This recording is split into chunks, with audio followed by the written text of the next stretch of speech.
this video, we will dive into the movie The Hobbit, an unexpected journey.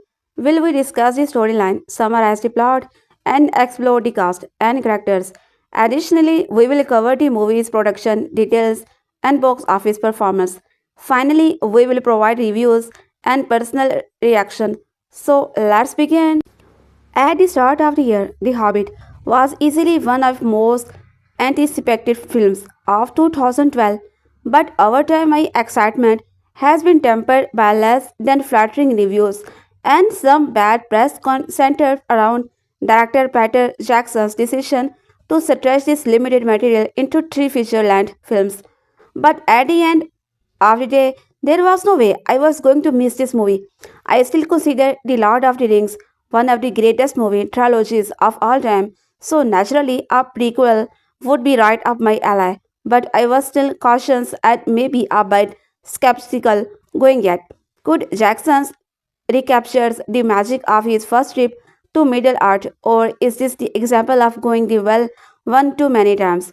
While we may be not polished as any of the Lord of the Rings films, this is still wonderfully satisfying fantasy adventure that only easy connect to the previous films but charts its own ground with great effectiveness.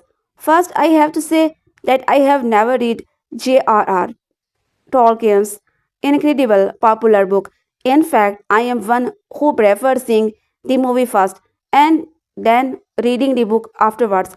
So often fans of the books come out of movie adaptations feeling unfulfilled. On the other hand, if I read the book afterwards, it builds upon what I have seen on screen. That being said, I have heard from many people who have said that this film has a good job of sticking close to the source material. That's quite an accomplishment of Jackson's and is something that will most certainly satisfy many more critical viewers. From a motion picture perspective, I was pleasantly surprised at how the film grabbed me and pulled me back into the amazing visual world created in the first trilogy.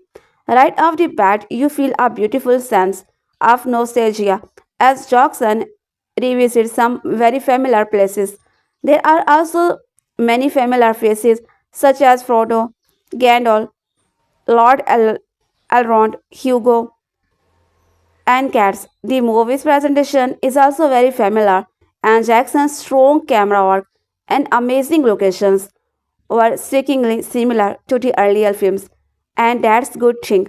Even the story does a good job of connecting itself to the previous trilogy. We see holes filled in the things set in motions that play within the Lord of the Rings films. All of this really worked for me, but the movie also sets out on its own path, a path which makes it unique, different from the earlier trilogy. I was concerned because perhaps my least favorite part of the original trilogy was the early part of the first film, which takes place in the Shire. I was led at the thought of this film containing even more of that, but that's not the case at all.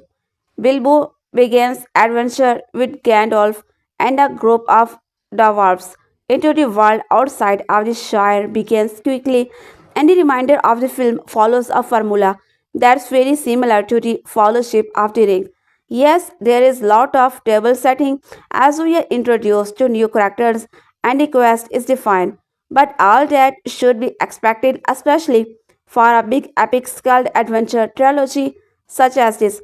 We are also introduced to a few new characters, including a young Bilbo Baggins, nicely played by Martin Freeman. This is this is his story, although it is not until later into the film that it really feels like it. We are also introduced to the most intriguing character of the movie, Thorin, brilliantly played by Richard Armitage. Thorin is the leader of the company of dwarves and is the heir of scared land that the dwarves hope to reclaim. His brave leader, who is crippled by some heavy emotional baggage, he is blessed to the watch. But this leads me into some of the problems with the film. The dwarves are a focal point of the film, but we hardly get to know any of them. There are 13 dwarves in all, but honestly, I can only remember a small handful of them. And I could not tell you much about him and would not know it by name. The sample feel underdeveloped and some of them seem to be nothing more than tag alongs. Another issue I had with the film has to do with the quality of its heavy doses of CGI. There are some scenes that are simply breathtaking and will remind you of the great special effects work from The Lord of the Rings. But there are other times when the visual looks so transparently computer animated. That's usually not a big deal to me, but it is some so bluntly obvious in more places than would have expected. I also have a couple of issues with the film that deals more closely to the script. For some reasons, Jackson incorporates several scenes of featuring bathroom humor that's not the least but funny. He throws in barbs, snort, butt spoop, and posterior gags that are not vulgar but they feel cheap and terribly out of place. Its strange direction for Jackson's go in and is not work well at all. This story also lacked the sense of separate that the first film had. No, I don't want to fall into the trap of going too far in comparing this trilogy to the original trilogy. This is its own film, and this trilogy should be judged on its own merits. But one of the things that made The Lord of the Rings so enthralling was the scale of the threat that hung over the entire series. In this movie, the threat feels more personal and therefore not as significant. In other words, that stakes don't feel as high, which kept in from having the real sense of importance and urgency. But I don't want to leave the impressions that I feel this is a bad or even mediocre movie. Quite the opposite, this is an exciting and intense fantasy adventure that had me from its opening moments. Even more impressive is the fact that it's 2 or 45 minutes running. Time flew by for me. I was never bored. I was never checking my watch. It excited me. It thrilled me. It also had me remembering how much fun Peter Jackson's Middle Earth really is. It has its obvious stumbles that keep it from being as great as it could have been. But I am alone abroad with this series and I can't wait to see what lies ahead in the next chapter. Some may be critical of Jackson's, but for me, he's done so many things right with this material that I can easily give him the benefit of the doubt. In my recent review of the Lord of the Rings trilogy on Blu-ray, I talked about the wondrous sense of atmosphere and the adventure that those films conjured up. When I finished rewatching the trilogy, I could hardly wait to return to the Middle Earth. Reading early reviews to The Hobbit, an unexpected journey made me worried. Was it too much to hope that director Peter Jackson could recreate that atmosphere? I should not have been so concerned. The film is The Hobbit series is very enjoyable, confidently establishing a new quest to follow. Perhaps the most frequent criticism of an unexpected journey is that it is too long. I would probably agree while arguing that, although it takes quite a while to get going in the first half, beyond that stage of pacing, it's rather good. Almost every mainstream movie these days could do with a bit of editing, and there are scenes at the beginning of this one that possibly were not required. I am talking particularly about the stuff with an order Bilbo and Frodo that seems included to help contextualize events. While enjoyable, that this is not necessary and could have been done without. Any concerns about the length of the film? Fate once the journey really begins, for those who somehow don't know what The Hobbit is about.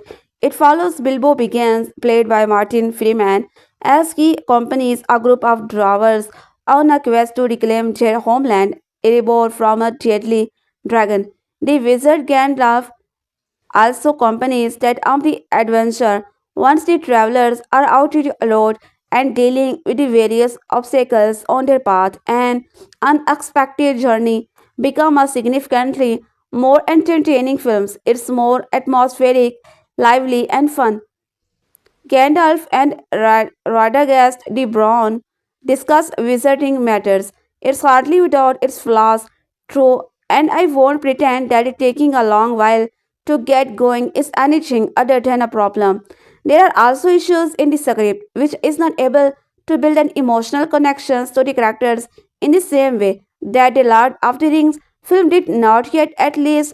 Also, despite feelings like it gets through a lot, the promise of what is ahead is considerably more exciting than anything that happens here. When the end is reached, it feels like the real adventure is about to begin and all happened before was simply setting it up. There is a lot that works, however, in an unexpected journey. Freeman does a great job as Bilbo, more than enough to keep me excited for what the next stage of his development holds.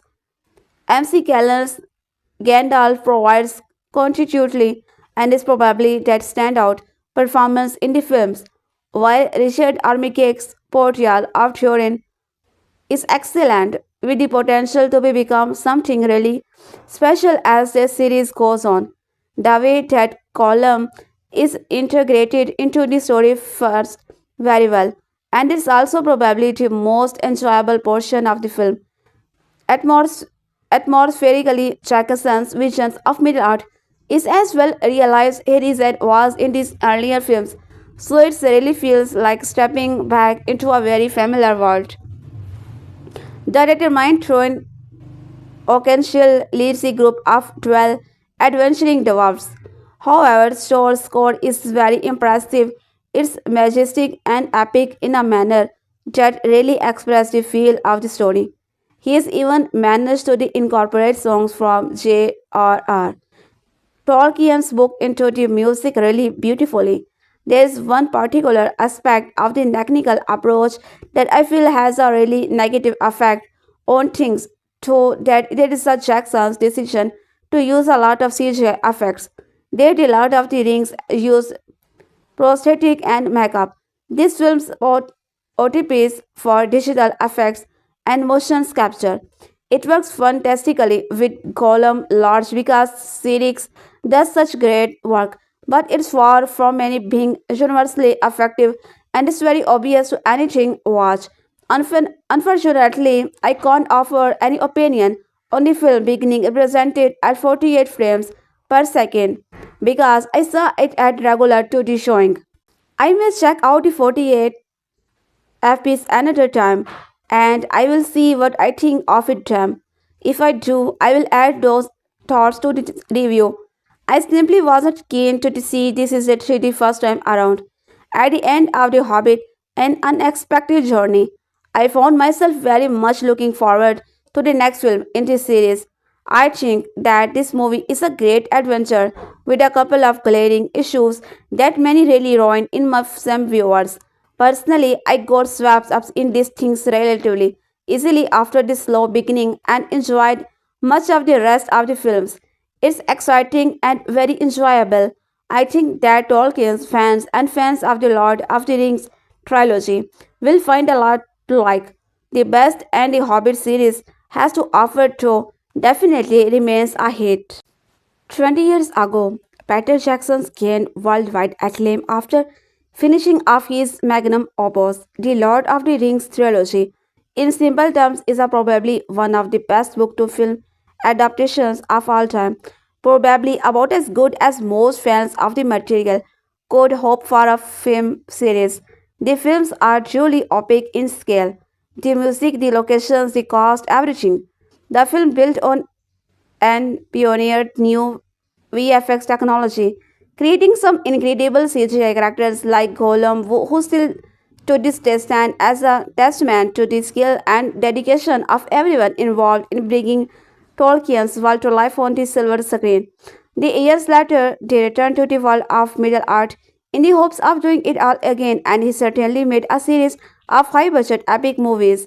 But did he reach the same standard of the quality as those original films? Maybe. So, thank you for joining me as I review the first film in the trilogy. The Hobbit, An Unexpected Journey. In order to paint the clearest picture, I have broken the film down onto the categories I have deemed most important. Now, let us start at the beginning with the story.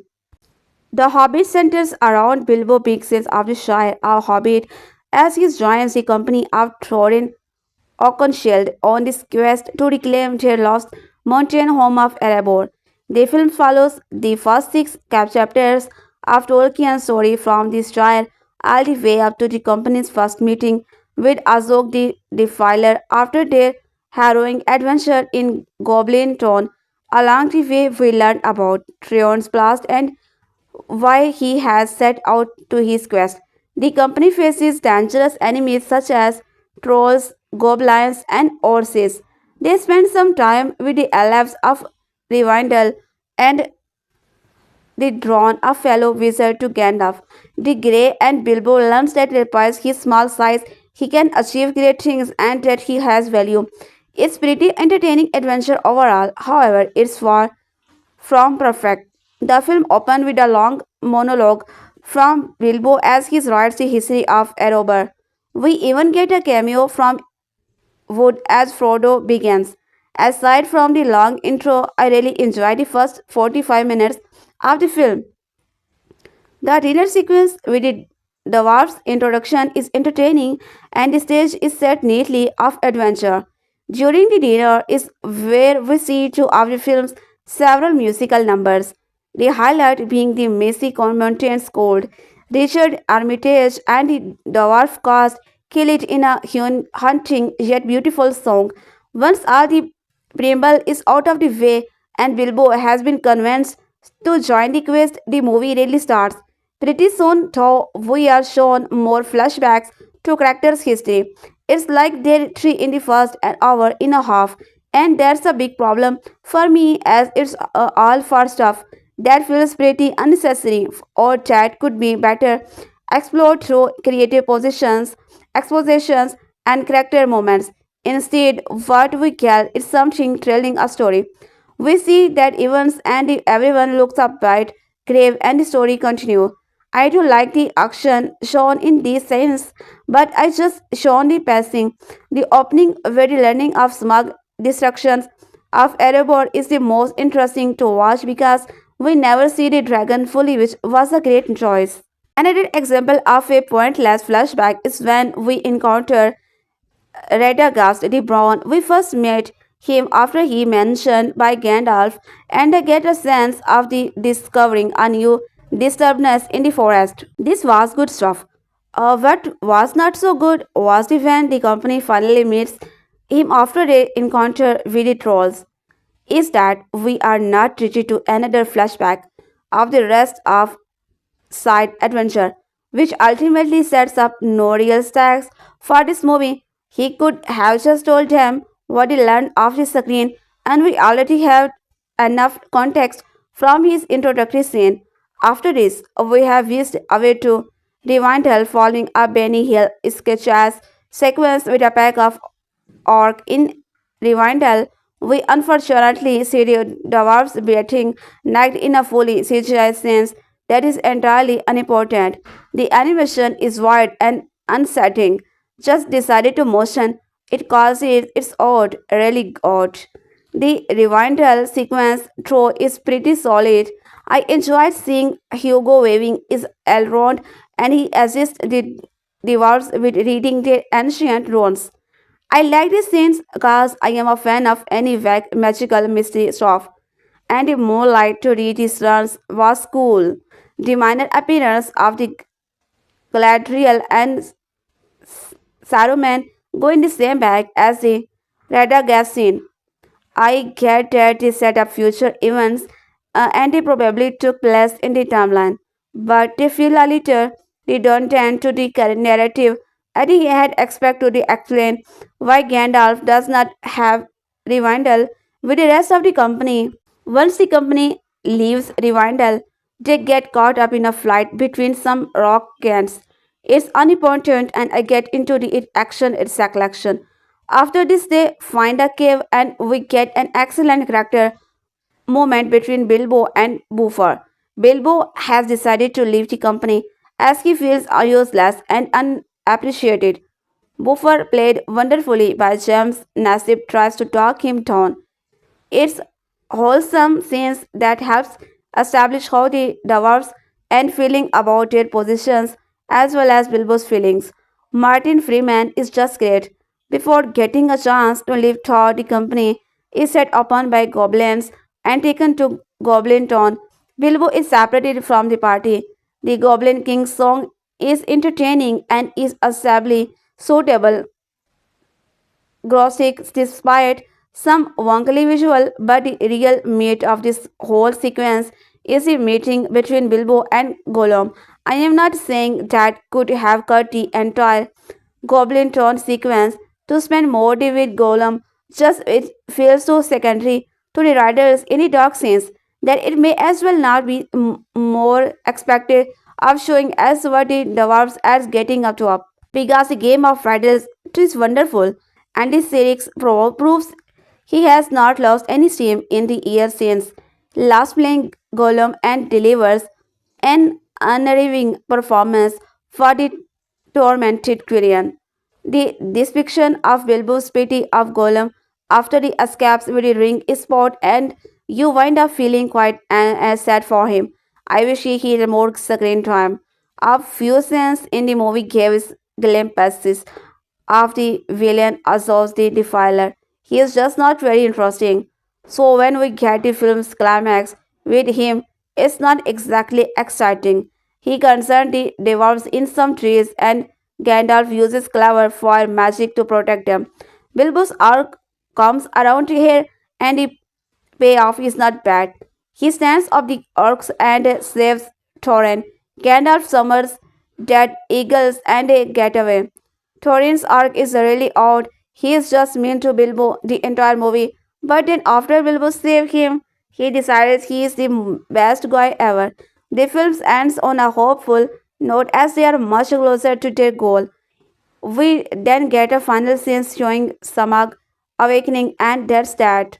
The story is not bad by any scratch, but it's frustrating how much it divides from the main courses to set up future events that are not really important to the story at hand even in this trilogy.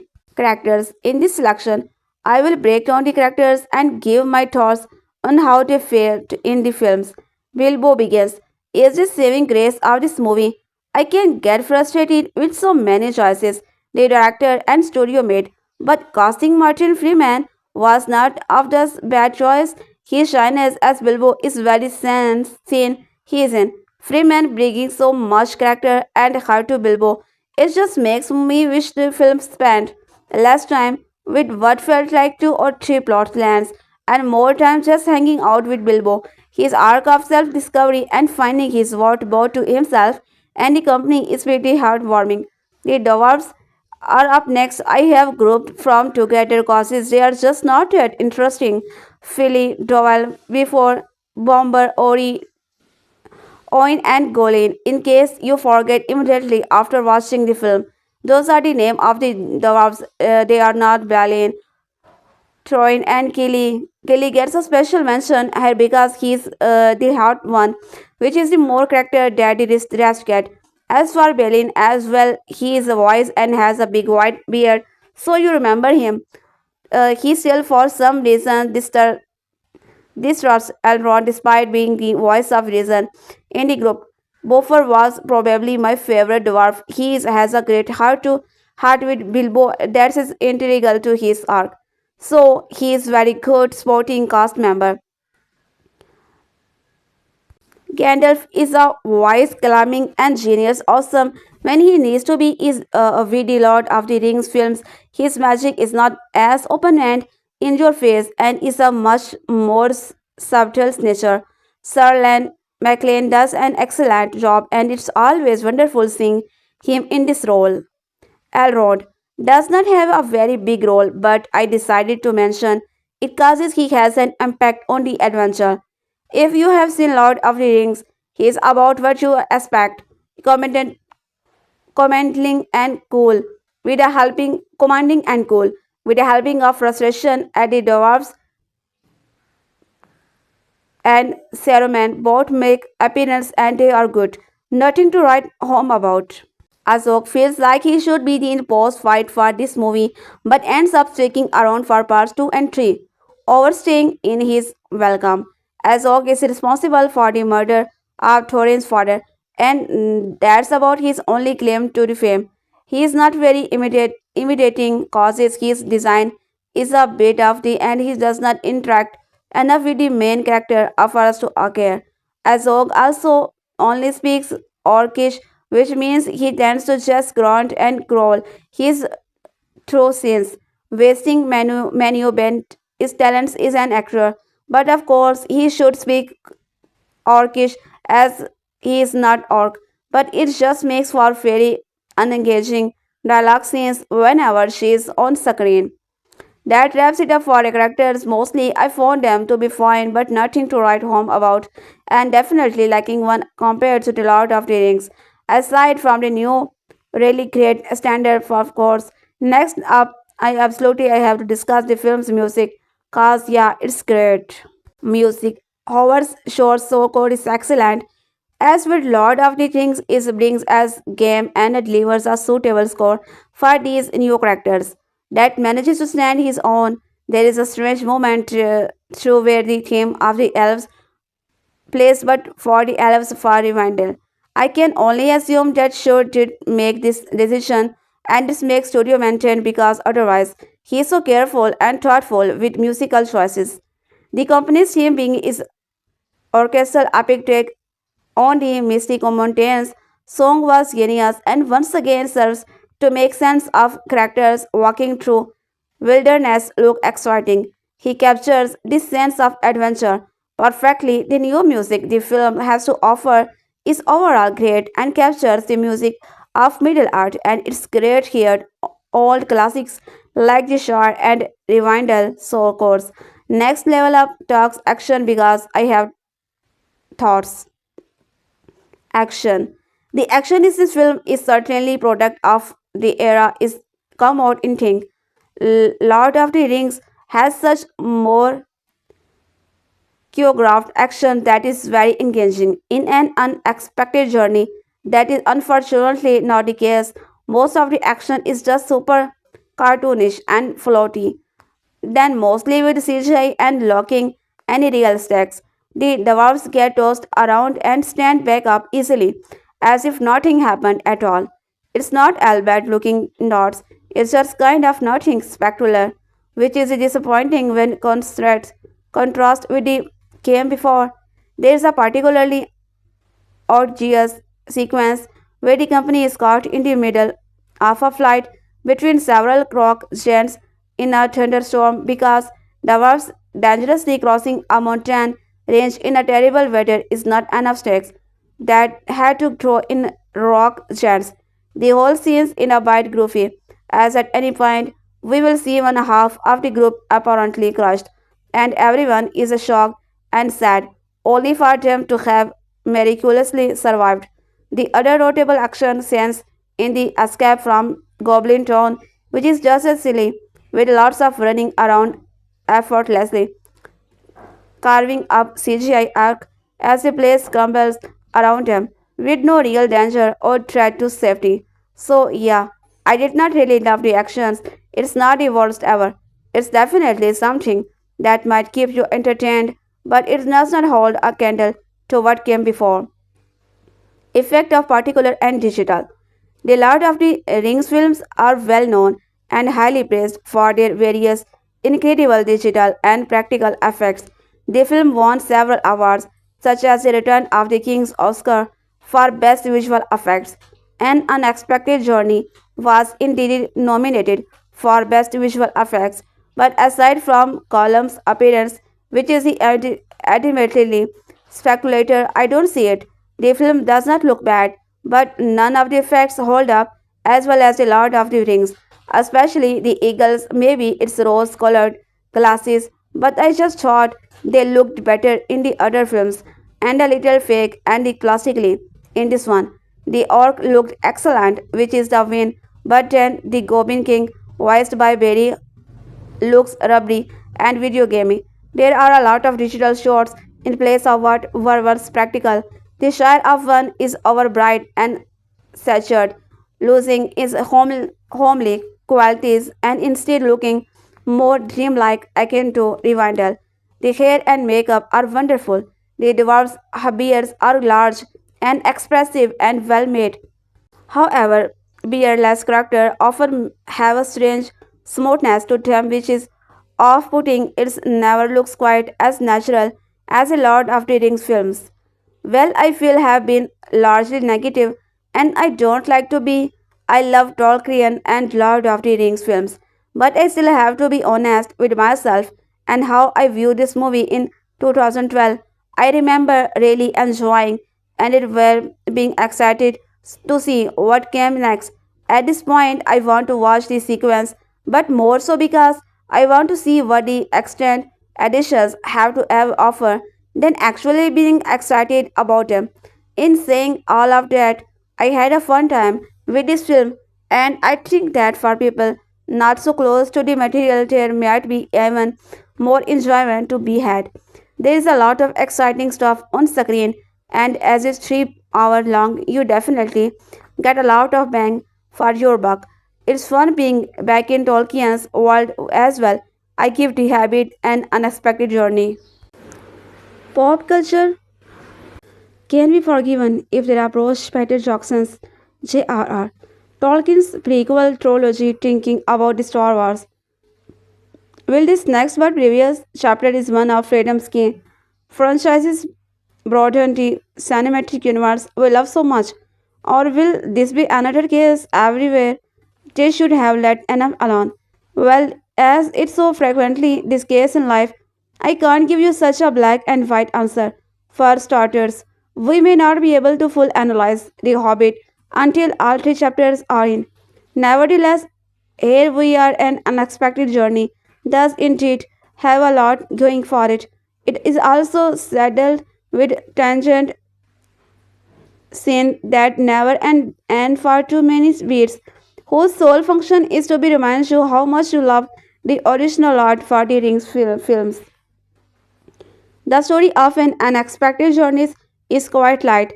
A young Bilbo begins played charmingly and effectively by Martin Freeman is pressed to join Gandalf and threaten dwarves on a quest to recapture their gold and their home from a killer dragon named Smaug. In these films, we watch them get part of the way.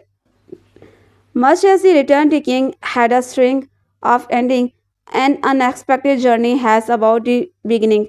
It's nice to see Ian Holm and Elijah Wood again, but I am not sure how necessary is it, especially in a film with a near 3 hour running time. This is, I guess, it is an exercise is fan access. Jackson and company are rolling around in Tolkien's pages with unbridled admiration. The dwarf dinner, while amusing, spreads itself out on the screen like the United gets a Bilbo stable. True believers will reveal in every length moment of the revival. Conference between Gandalf, Elrond, Saruman, and Galadriel sequing with each turn of Elvish or Dwarvish phrase. It's stuff that works in a book, in a movie it dies. Unless your dreams are populated by denizens of Middle-earth and less footage of them simply talking or walking is a lot less speculated than Peter Jackson thinks it. Listen, I am so monster, I took lot of the rings. So my heart fluttered a bit at the universe moments. But this is Pennywise and Pond Foolish Crush. The best moment in an unexpected journeys are ones unique to it. The dwarf singing is tremendous or as a new dwarf specific moment in Howard Shore's score. The fearsome white orc look like a middle-earth radical and the Goblin King as fat and as gross as Jabba the Hutt but with a funny British accent. Maybe the best villain we have seen in Van Jackson's Tolkien's films. Indeed, humor works really well in this film.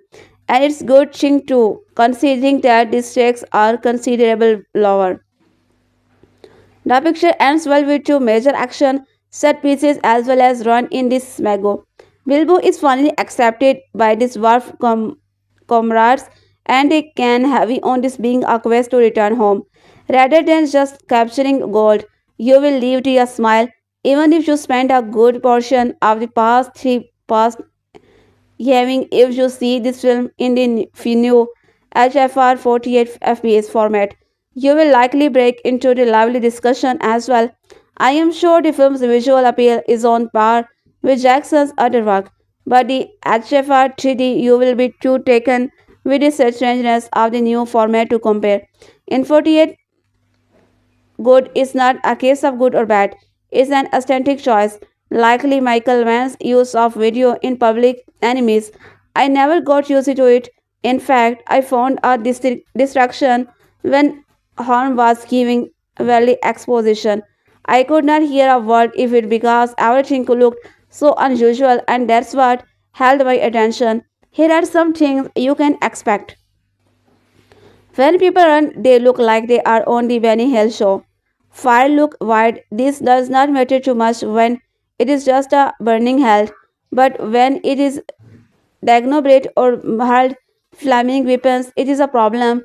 As a result, a moment that should read as Trump ultimately comes across as goofy. It looks so strange and unusual as do many of the special effects that it looks somewhat cheap.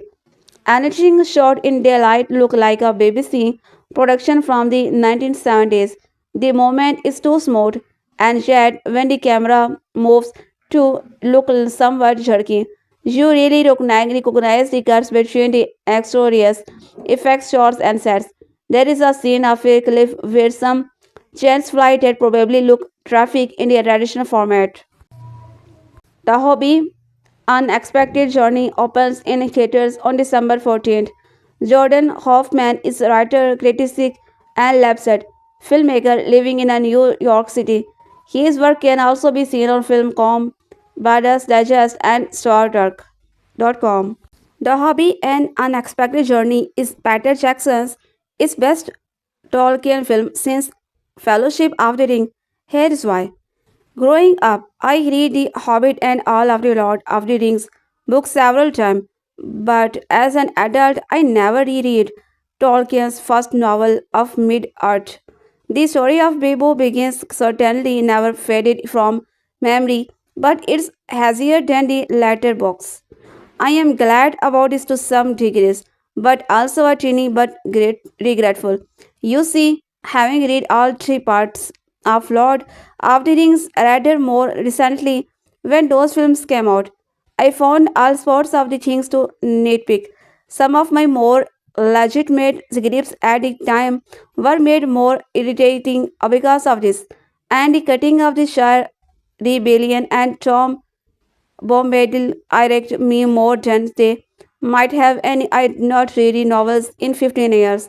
Watching The Hobbit with a foregear sense of the difference between book and film probably helped me enjoy the movie more than I would have, and I did. I enjoyed great deal. A couple other things is not before we begin. First, I did not see the movie in 3D, and I did not see the 48 frames per second version.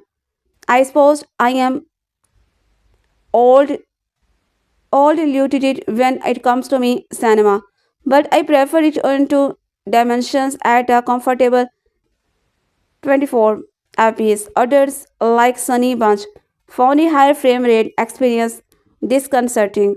Second, I am okay with changes to fiction so long as they diminish the original work.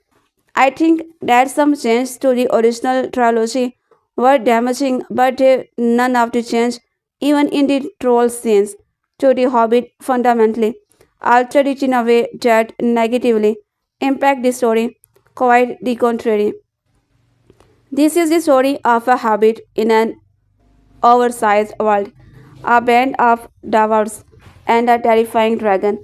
It is the story of an unexpected adventure fraught with pearl, of greed and betrayal, and of magical rings and bloody battles.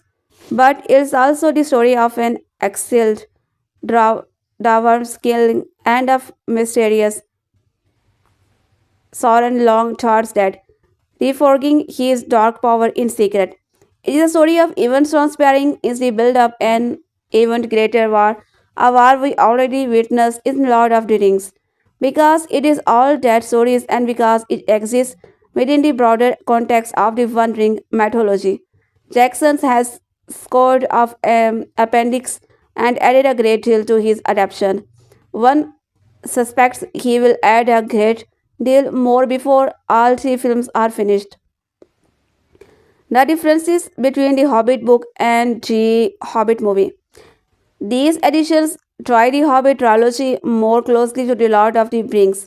While I can see how context would be important for viewers who never read the book, I think it also makes sense of readers. For one thing, I suspect that if Tolkien had written The Hobbit second as a prequel, he would have tried the book more closely to The Lord of the Ring as well. And certainly his obsession with Middle Earth and the vast mythology he created around these stories is proof enough for that. Any chance Jackson has added to bits and pieces of events that took place within the Lord of Tolkien's universe, I hope he takes. Characters like are given actual appearance rather than mere mentions, and we get a bit more of a real-time glimpse of what happening is Mirkwood, of the gathering decay and darkness there. Since this is a film, I am glad we were shown this, rather than merely told it. Give me sense any day over expositions. We are also given a new antagonist, a pale orc who rides a pale wolf. Azog the Defiler is true canon but not a figure in The Hobbit. He will represent it accurately enough at first as the slaver of Tyrion's grandfather. Trains was not killed by Azog, he was captured by Sauron and dead in captivity. However, Azog was killed by Thorin's relative then in the battle outside Moria. Then warned the other dwarves is to not enter the Lost Kingdom, having claims during the ban. Jackson's Azog lives still and functions as a vehicle of the hunt in The Hobbit, an unexpected journey seeking out Thorin so that he may once and for all put an end to the bloodline of Durin. What's left unsaid in the film is that the battle at Moria gets took place 150 years prior. True to canon or no, I am glad that we are given all this new material. Not only does it add context and flesh out the story and backstory of the book, it also gives us some much needed moment. Is a story that too often lacks narrative drive. The hunt and the personal conflict between Azog and Thorin add a nice extra layer of drama. And the meeting of the White Council gives us glimpse at important events happening behind the evil. While many of the changes bothered me in the original Jackson trilogy, largely because it came at the expense of cut material, this time around we got both continuity with the War of the Rings and a much bigger picture of the conflict than we get in the book.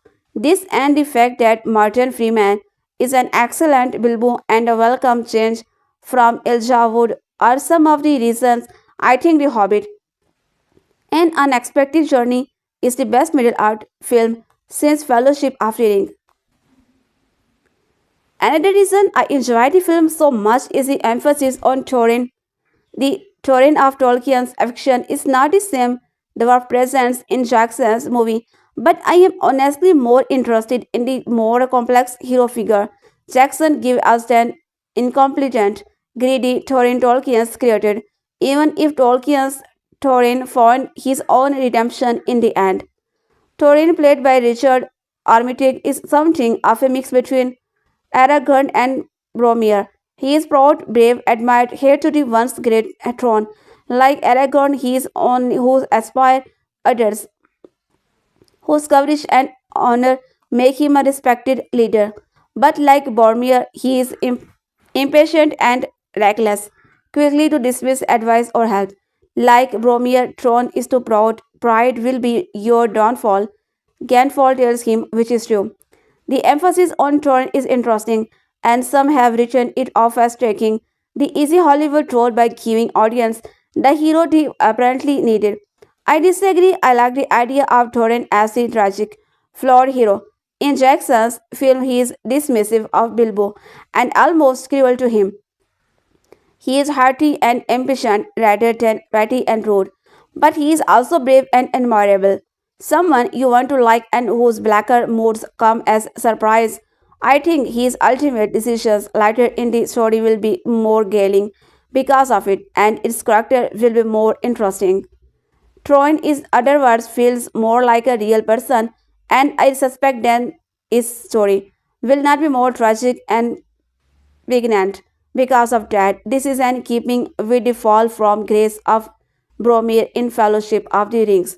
But even better, meanwhile, many of the scenes from the book, such as the game of riddles between Bilbo and Gollum, are handled quite brilliantly.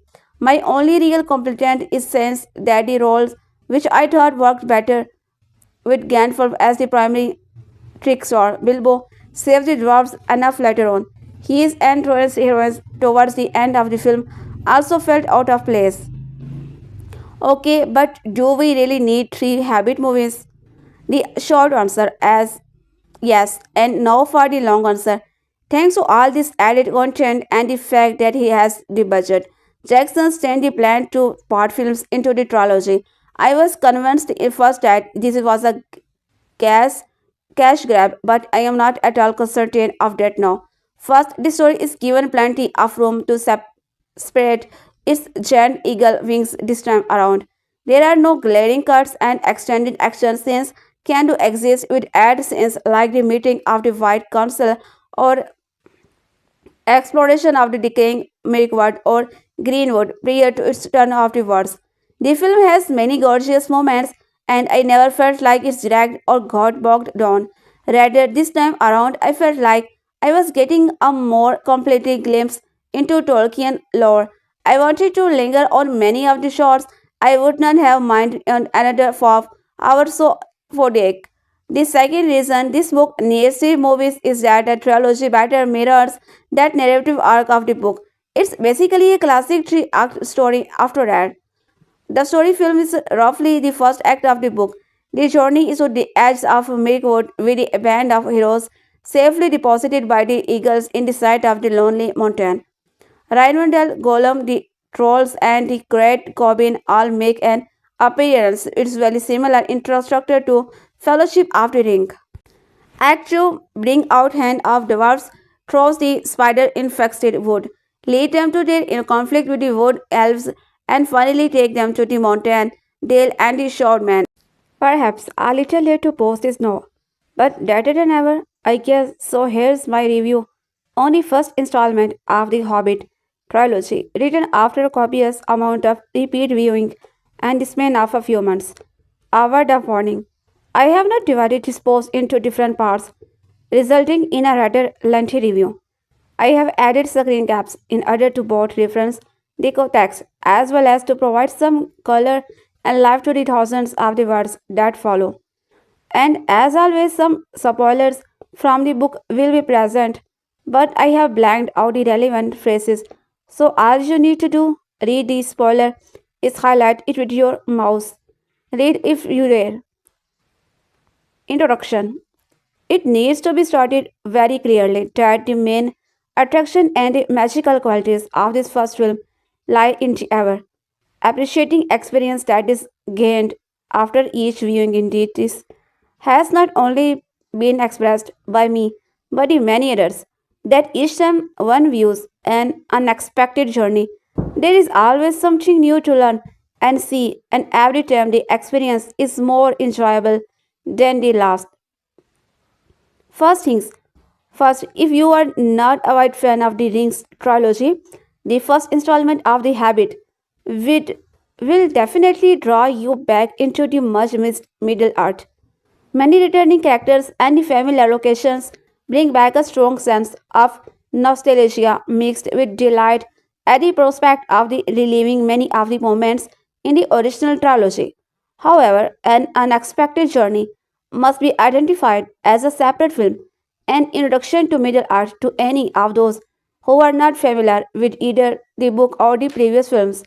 One of the things that makes AUG so special are the many links and consistencies between it And what happens in the Lord of the Rings? The filmmakers have managed to bridge the two stories and make them feel as if they are parts and parcel, if the same help shape the events in the other. Many of the things unfolding in The Hobbit instinctively lead into the timeline of the War of the Ring, not least the introduction of the One Ring. But for now, let us first focus on the film scene, structure, and discuss each other in detail. Our first introduction and brief history to to, the, to the dwarves of the Lonely Mountain and the arrival of Smaug is presented in extraordinary visual beauty. Typically of Jackson's flashbacks, the scene sets up so many of the major characters and events that will help shape the story of The Hobbit. Our glimpse of jail Erebor, Thorin and his family, and not least Smug's shadowy appearance in the tone and feel of the particular Middle Earth story. The music, suffice to say, feels strongly familiar and yet wholly distinct as it should be. This is a younger, less dangerous Middle Earth, and somehow the rhythm and tone of this score seems to be indicate something more than what is visual seen a large background history to a elastic world. Continuing along the lines of a prologue sequence, seeing Bilbo and Frodo back at Bag and is a beautiful way to tie in the beginning the fellowship of the ring and the delicate intricacies of conjoining aspects resonating from the Lord of the Rings films. Overall, it is also a great introduction to both Hobbit and Rings characters to any viewers who have had no prior knowledge of the books or films. An unexpected party. To be honest, if this entire scene was extended to our movie, I would gladly have sat down and watched it from beginning to end. Many of the criticisms of the first installment stem from the length of the sequence and the readiness of the start request. Indeed, along with the prologue and the party scenes, the adventure does not begin until a full story minutes into the film. However, being such a fan of the book, I was delighted by the amount of detail and accuracy of dialogue that was put into scene. Meeting between Bilbo and Ganful is delightful. The good morning conversation which I had secretly been anticipating was played out in full. Almost word forward from the pages of the book. The vibrant colors of the Shire in the background contrast with the two figures have to enhance such an important scene. Lan, back in the splendid form, makes you unaware at first that you are smiling with delight at his character until only after a few minutes into the have seen have passed. Martin Freeman as Bilbo is spot on. I am going to sit on a soapbox for a second, try it and starve it. The controversial move of shooting the Hobbit trilogy in 48 frames per second seems to have eclipsed what should I have been the larger topic of online debate. Why the need to create three Hobbit films in the first place? The 48 frames per second issues should have taken a backseat to a full-fledged argument among Tolkien fans, fantasy films lover over the stretching of one book into the three films. And we are not talking three short films here either.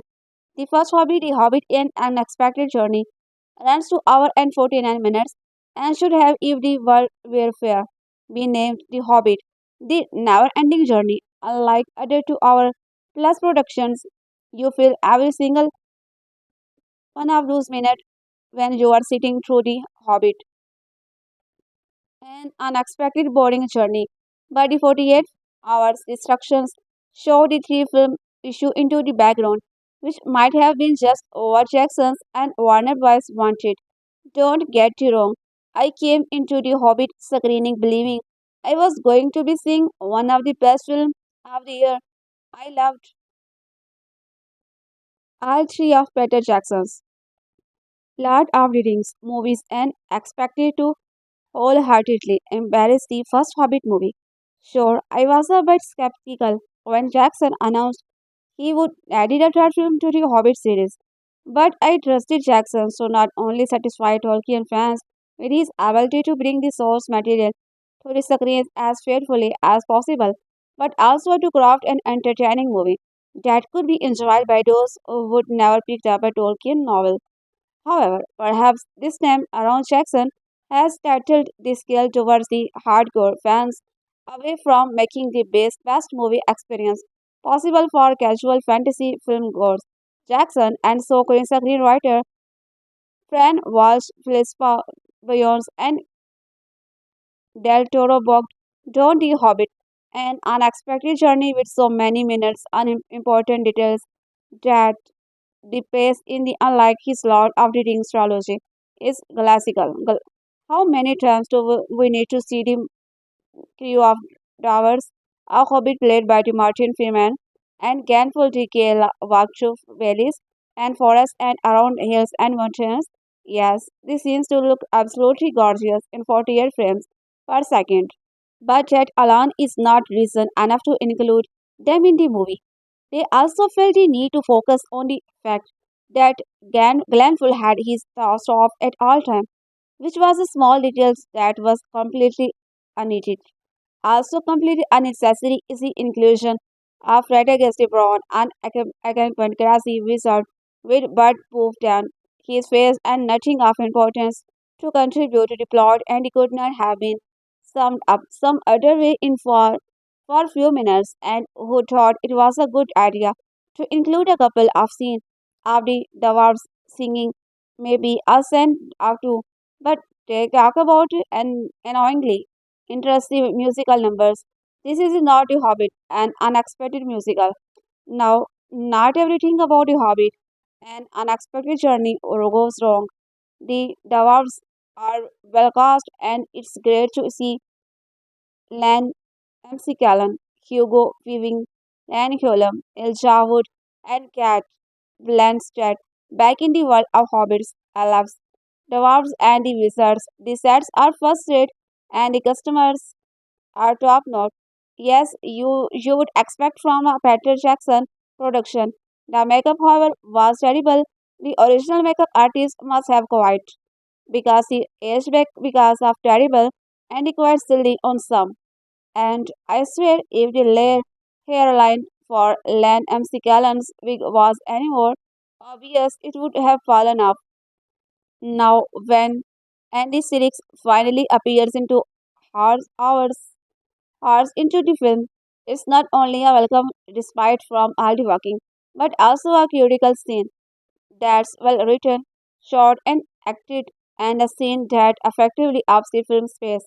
The bottom line, if sluggish pacing and scenes that do little to further the story are what we can expect from The Hobbit 2 and The Hobbit 3, then Jacksons and company have not delivered on their promises.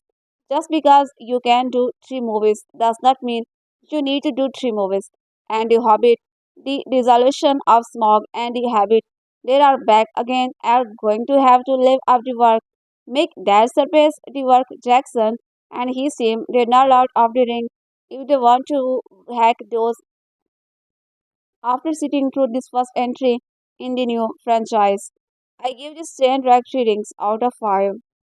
Forgive us for starting this review by talking technical details, but it's necessary for the main talking point after watching The Hobbit.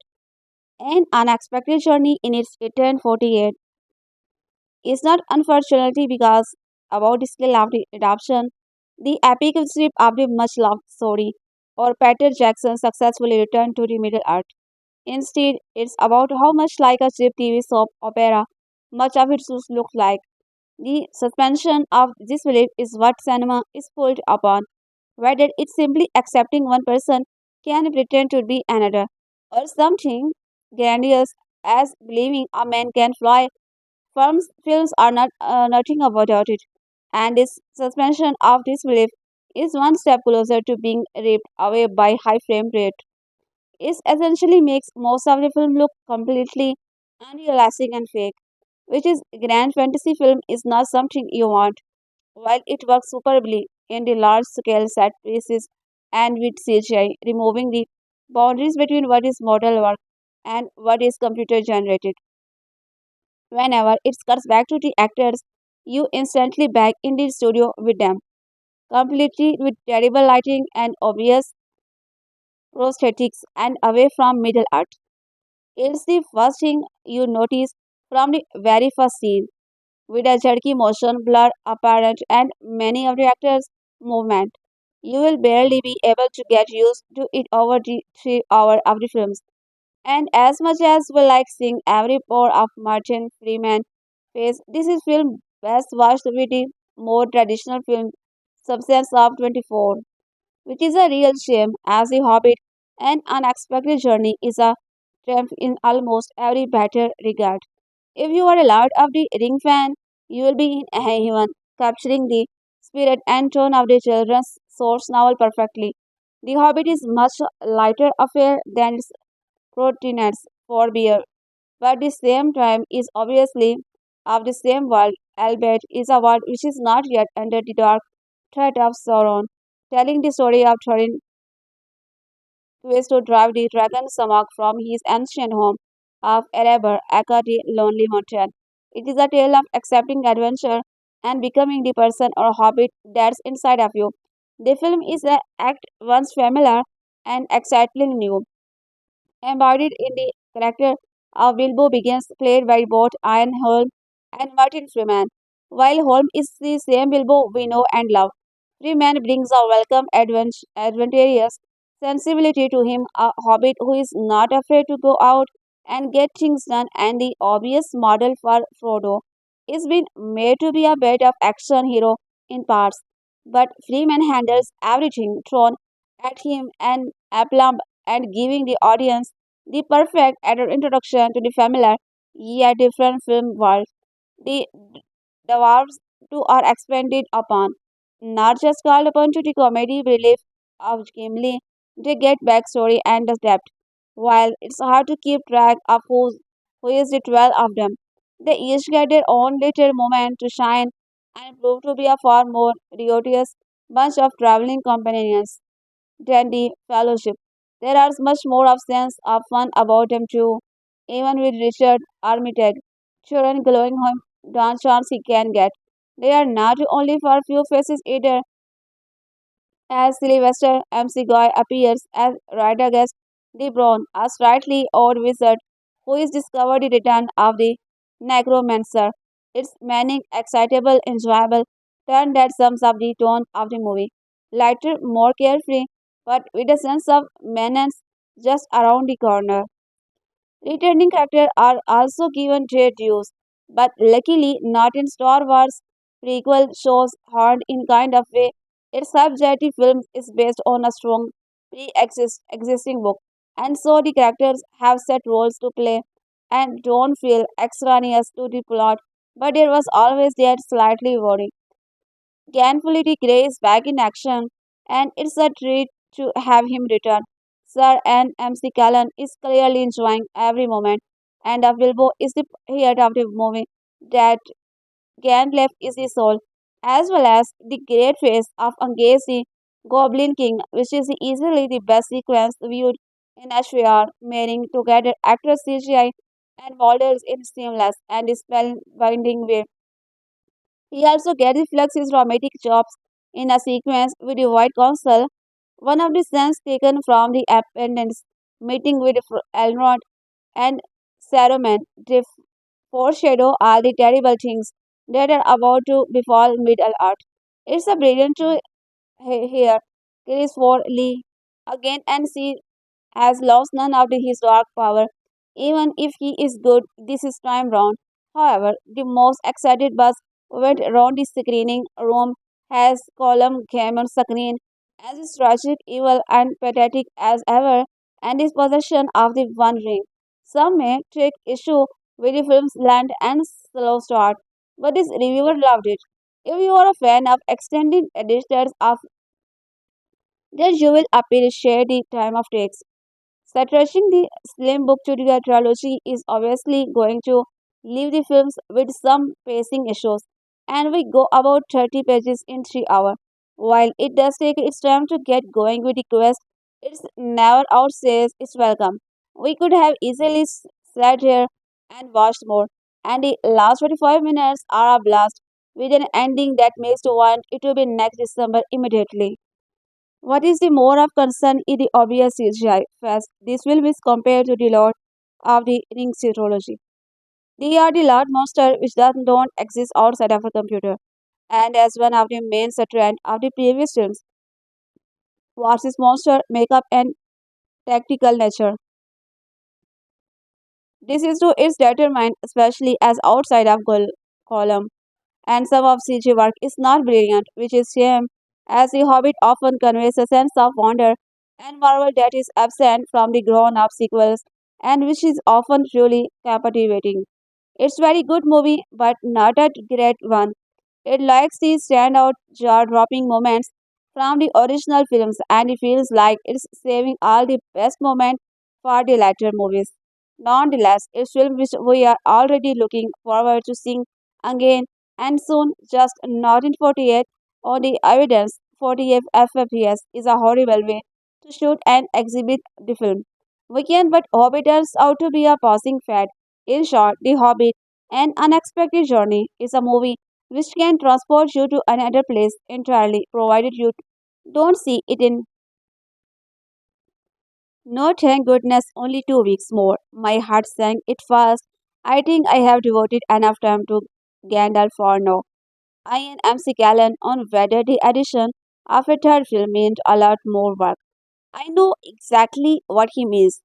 The world's affair with the Middle Earth hit a peak at the Oscars in 2004, and even Lab to Conceit trilogy was a classy and hugely admirable piece of work.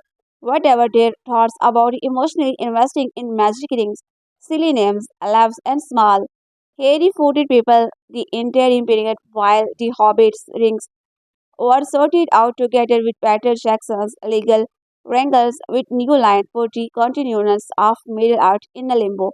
Now you could say I am a fan. I liked the books as a teen and I like the movies and especially the extended DVD versions.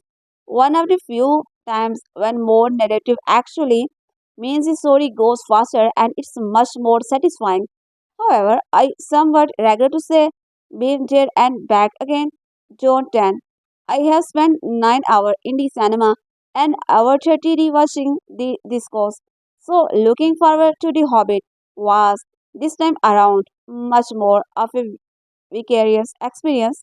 Middle Earth, despite New Zealand's breathtaking beauty, was a well ticked box.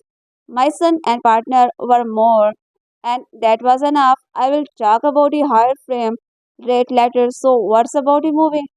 Will if you are adored Lord of the Rings, you will either like or adore the Hobbits. It's not rocket science, yet it's Freeman, whose only mishap is non-smoker awkwardness with Bilbo's pipe.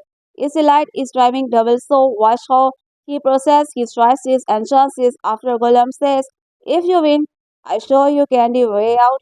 If I win, I eat you. Freeman's brain triggers away and at the perfectly judged moment, he says, fair enough, as if they were discussing who goes out after beer. Understand, yes, but also terrible effective.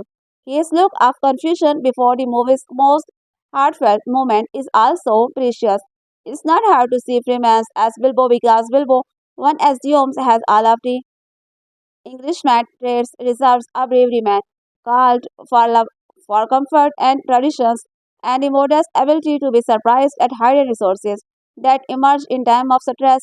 And MC Callan stands in earnest by the final episode of Sherlock Series 2 and witness Freeman's gradual and subtle emotions distinction as Western comes to the terms with his friends that there are big depth, there no question. In short, Pune United is a trend of me. The movie delivers its earthly, handsome look just like his, if not more, so more of that is moment. But the biggest question is why on Middle Earth is children's book of 276 pages being translated into another 9-hour trilogy. The nasty world is economics. It had to be a consideration. A prerequisite. J.K. Rowling kept Warner Brothers sorting during her tenure as chief provider of tent poles for almost a decade, with Tolkien's other works of events that run concurrently. The Hobbit. Jackson and his screenwriter have wrought an epic quest from a modest adventure. I am not complaining. There are worse things to spend years of your life on, and I shall gladly look forward to the conclusion of the story. It's notable that it's not just New Line cinema just playing the bill. MGM are also on board, and it's satisfying to see them having emerged from financial oblivion. The passion of Hollywood still holds power in my physics. For those of you unfamiliar with the book, Bilbo Baggins, or Hobbit of the Shire, hosts a gathering of 13 dwarfs and his friend with wizards as they eat seem like the content of an entire corner shop.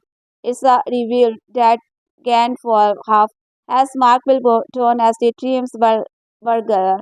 Two, perhaps as a letter published long ago in the 80s. I was Bilbo's party for so long. I feel I should have brought a bottle. They are not on a quest to kill a dragon and reclaim their ancient kingdom once more. Bilbo takes a chance and joins them, accepting that their later throne is very Bilbo's character and abilities. All sorts of creatures and situations stands in their way. Notably, were Orc invented for the movie as a leading anti-gong. Talking experts feel free to correct me. Was the white orc in appendix of similar is such a suitable, powerful, and nasty, and his left arm must smart quite a bit. It's true, and Jackson must have known this going in. That aside from the three more flashed out than the others, the dwarfs and interchangeably. Anonymous branch who jumped through the air and crashed to the ground like rubber balls with little bronze. At one point, a creature the size of elephant lands on all 13 of them from hundreds of feet up, and all 13 go off and then dust themselves off and run away with no ill effect. They were not kidding when they labeled this is a fantasy. They quoted best scene, not in my opinion, but it close to the top. Features the all-new Mora emotions captured and the series SS Golem. The animation is subtler and more detailed. I am sure there are high levels of realism that CG can attain, but right now is the peak of motion capture believability. There is not a second one question that's reality because the scene is no convincing and playful dark. Bilbo is seen as me remember and wonderfully entertaining. Six gives 110% to the immoral and multiple personality. Suffering friend obsessed by his ring, anal- analyst of that will have to wait. And Freeman holds his own with in fact, having seen the film Twist now, I have worked out we have tricked monsters twisted creation to heart with such gusto. We love really great bad guys, and Tolkien's and Jackson's column is creation of near genius. If is one thing Peter Jackson does to this line effect, it's wielding a digital camera that moves and spans beyond the real world. His style employed in the action sequences is extraordinary. It's a swooping, vertiginous trackers roller coaster in free fall. It's over flashy, but in one stand out sense, it used 3D in such a way that almost made me look kindly at such a ungainly technology. The Battle of the Stone Games dance is marvel of scale, direction, and effects, not to mention the superb sound work. The falling rocks are rendered with astonishing relentlessness. Again, physics is subtly tweaked in order to spare lives. There are certain impacts like offhand again. The main character fell so many times onto surface that would break bonus and kill with no reprieve. We must conclude that the fantasy aspect lends the character some form of slight physical. The leader of the band, much so that everyone thinks he's bought. Not only does he open his eyes, he gets up to walk up to Bilbo as he just screams. What terrible physical trouble. been moment earlier, it stretches once gradually the absolutely limit. All in all, Jackson's and has a grand job providing another type of glorious and epic entertainment for all those who have loved Tolkien's work and the attractions of modern movie special effects and the boundless beauty of New Zealand. I wholeheartedly recommended the movie with the following caveat. If you feel you have had enough of Middle Earth, there is enough in The Hobbit to keep most entertained. But where The Hobbit really stumbles for my money is his score. I completely understand that in a few years, real completists will list there are watched almost a day's worth of Jackson's double trilogies. They will be rewarded with a complete and ongoing link. Musically, with all six films added, you will always hear which worked well in Fellowship, Towers, and King Trouble is it's the same issue of the our familiarity with swooping vistas and orc minions fighting lots of dust. Being trade seen that end of this argument more curiously here that Howard Store's music so grand, touching, and exciting in the original trilogy has been brought along by our use any repetition is the only real downside of the experience if you know roughly what to expect after seeing the original trilogy. Now, what about all the 48 frames per second? What an interesting series of events. A few years ago, James cameraman tried to convince us that 3D was the future of cinema. I think that is was high-end budget. Hollywood talking out of its nine-digit budget 3D is still only a gimmick and not exactly a resounding artistic or financial success despite the spreadsheet that try to convince us otherwise. 3D remains might impractically even when it's done well. Having said that, I have just paid premium rates to see The Hobbit in 3D at 48 frames per second, to which the frame rate of standard movie at almost twice the price. Let me share a little history. Once upon a time, when the BBC was the biggest purchaser of 16 films in the world, you could tell what was a film insert and what was TV studio video oriented media at a glance. Bless her, but my mother could never spot the difference.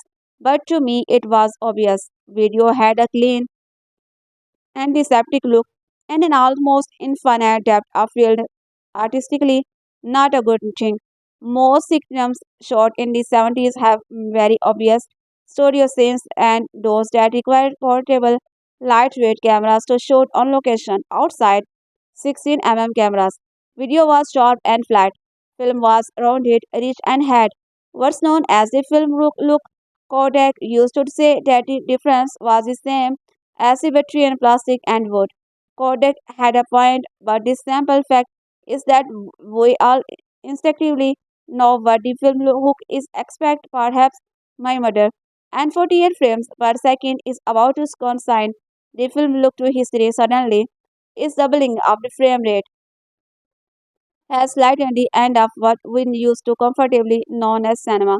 Interesting. Add to this reinvention, the curious and economically led decision to make a 9-hour saga out of slim 276-page novel, something Tolkien seemed quite keen to add bits of Middle Earth history here and there. So I braced myself to expect betting.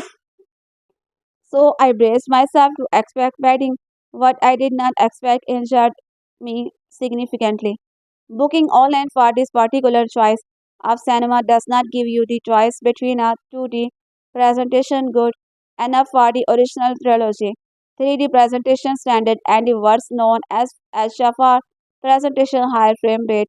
So I booked turned up was directly screen 6 and sat there thinking that the world had gone mad.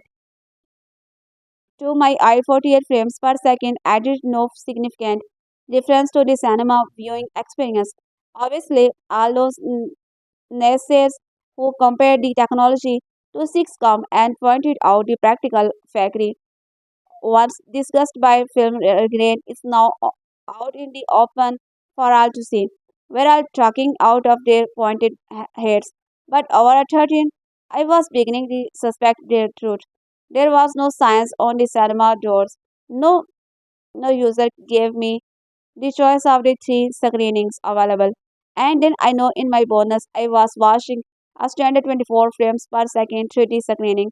They made me just a teeny bit made and renders and reading this review still in dark, so I will debrief. I will endure another 3 hours just to comment on this new presentation format. One that I am now even more determined to witness first hand. Bloody hell, what a fiasco. So, at a second screening at a guaranteed high frame rate, I sat there and waited for the difference to hit me in the face. My son reported that some action looked speed up. I could easily discern Ian all makeup in a close up shot quite close to the beginning, but the effect was as subtler that I had been led to believe. I examined the film as closely as I could, hidden behind two pairs of glasses. I detest wearing the damn things, and the 3D makes everything so there was no or little motion blur, and the details held up in almost violent movement, either camera or characters. My son and I exchanged notes that certain scenes were clearly dated 64 per screen. Counterparts, counterparts and the rock gems scene mentioned earlier and level of details that were breathtaking, but where the frame rate score of my was in the goblin escape scene. One is which Jackson rolls up his sleeves and says, "Right, you'll see the flight from Moria. Have a look at this." There was two shots, two sweeps through the underground caverns.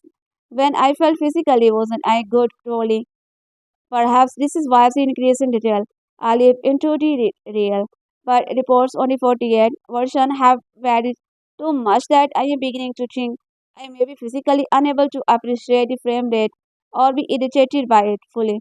In some unfortunate human psychologies, even 24 per screen causes flicker rendering those poor souls incapable of enjoying a movie in other 3D in them lucky them. Perhaps my brain and eyes cannot take in all that 48 has to offer. I admit I wanted to be blown away positively or negatively, but from this reviewer's point of view, the differences are somewhat negligible unless someone tells me about style and that actually I was watching 24th version with the belief it was 48. Now there is a mind flip, so perhaps it's not the end of cinema as we know it, and I feel it. The Hobbit, an unexpected journey takes us to back to the fertile land of Middle Earth. A make-believe world of wizards, orcs, hobbits, dwarves, dragons, and goblins.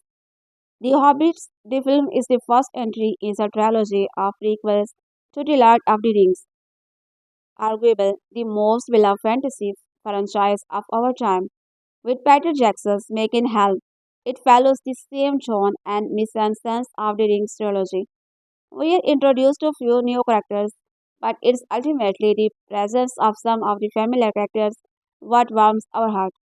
The film kicks off with a prologue that nicely tries this new trilogy with a later entries. Like Lord of the Rings, Fellowship of the Ring, it starts with Gandalf declaring the peaceful land of Hobbits, the Shire. He assembles a carefully picked up group of odd characters to reclaim the lost dwarf kingdom of Erebor, which we learn was taken by a fearsome dragon known as Smaug. The pack is led by the legendary warrior who takes on a role similar to that of Aragon of the Lord of the Rings. We learn that after the dwarf fled their informed mountain, they wandered Middle Earth helpless and homeless. They never settled for a land, and it's Robin who single-handed kept them safe in the battles against. However, at the center of the tale is Bilbo Baggins, played marvelously by Martin Freeman. One thing this film has going for it is a much more likable central character than the Rings trilogy. Unlike Elijah Wood's whiny portrayal or Frodo Freeman is witty, charming, humorous, and a joy to watch. Clocking at nearly 3 hours, The Hobbit, An Unexpected Journey, covers the first third of the book Don't let that trend turn up you top of this, for this makes room for a lot of character development and Jackson's fill it with extended battle sequence. The film in varies every sense to face to the eye, with state of this art CGI and breathtaking landscape. I imagine many filmgoers will make into this film with extremely high expectations. Make no mistake, the mood and sense of the Lord of the Rings with no throughout the picture thanks to Howard similar score. Yet to fully appreciate this film, you will have to tone down and your expectations. The Hobbit is less epic, more light-hearted and humorous than the original trilogy. Instead of its endless enemies of orc, for example, the threat is more or less a gang of. I have a feeling the film will get a lot darker as the trilogy progresses on, as was the case previously. One thing that always puzzled me about the Tolkien adventure is how, at the most critical moment, Gandalf sees to succumb to out of nowhere, risking his mates with large eagle-like creatures who pick up our characters and drop them off at a safer place. Now we know the film largely relies on it being a journey where characters walk through hell to reach their ultimate destination. But wouldn't it be a lot easier if those bird-like creatures just flew them all the way to their destination? I suppose this is a plot hole I am willing to dismiss because we won't have an adventure style it is word that easy, which it is still unlike its lighter little. The first of the Hobbit film is very much an expected journey, and that's not necessarily a bad thing. As I left on Amex 3D showing of the Hobbit, an unexpected journey early Saturday evening. I struggled at first to determine why I experienced such ambiguity about the film. Then I hit on director Peter Jackson has taken what is a tightly plotted 300-page novel and turned into the equivalent of a multi-volume fantasy epic with all the good and the bad that she tells. My short review: The Hobbit: An Unexpected Journey deserved a mixed rating. It has receiving 65% fresh on Rotten Tomatoes as this rating. It was a qualified success with some high points and some low points. It's good, but not as good as the Lord of the Rings films, in my opinion, and its place it's downright annoying. Firstly, good. I had the opposite reaction of many reviewers. It seems in that I very much enjoyed the opening 45 minutes or so. I was spellbound by the flashbacks or Erebor and its splendor, the coming of Smaug and the battle of Azan Wizard. I wish Jackson spent more time on the dwarves and their banter with Bilbo. I love Martin Freeman as Bilbo. He absolutely nailed the part. Balin was excellent and I loved Thorin too. Frankly, all the dwarves were good. Riders in the dark deserves the praise it's getting. It's wonderful scene.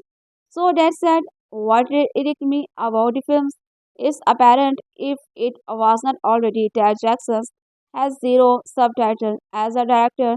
This chapter out of the flying pan and intro the fire a feature the dwarves. Bilbo and Gandalf fleeing over from wolves into the trees. Gandalf rains down a new flaming on their pressure before the eagles fly to their rescue. It's memorable, believable, and it works in the book. In Jackson's hands, this scene features swordplay and epic slow motion showdown of Thorin versus Azog, with dwarves predictably mouthing no, trees falling like a domain until one final tree is about to fall over a cliff, and so on. It's way too much.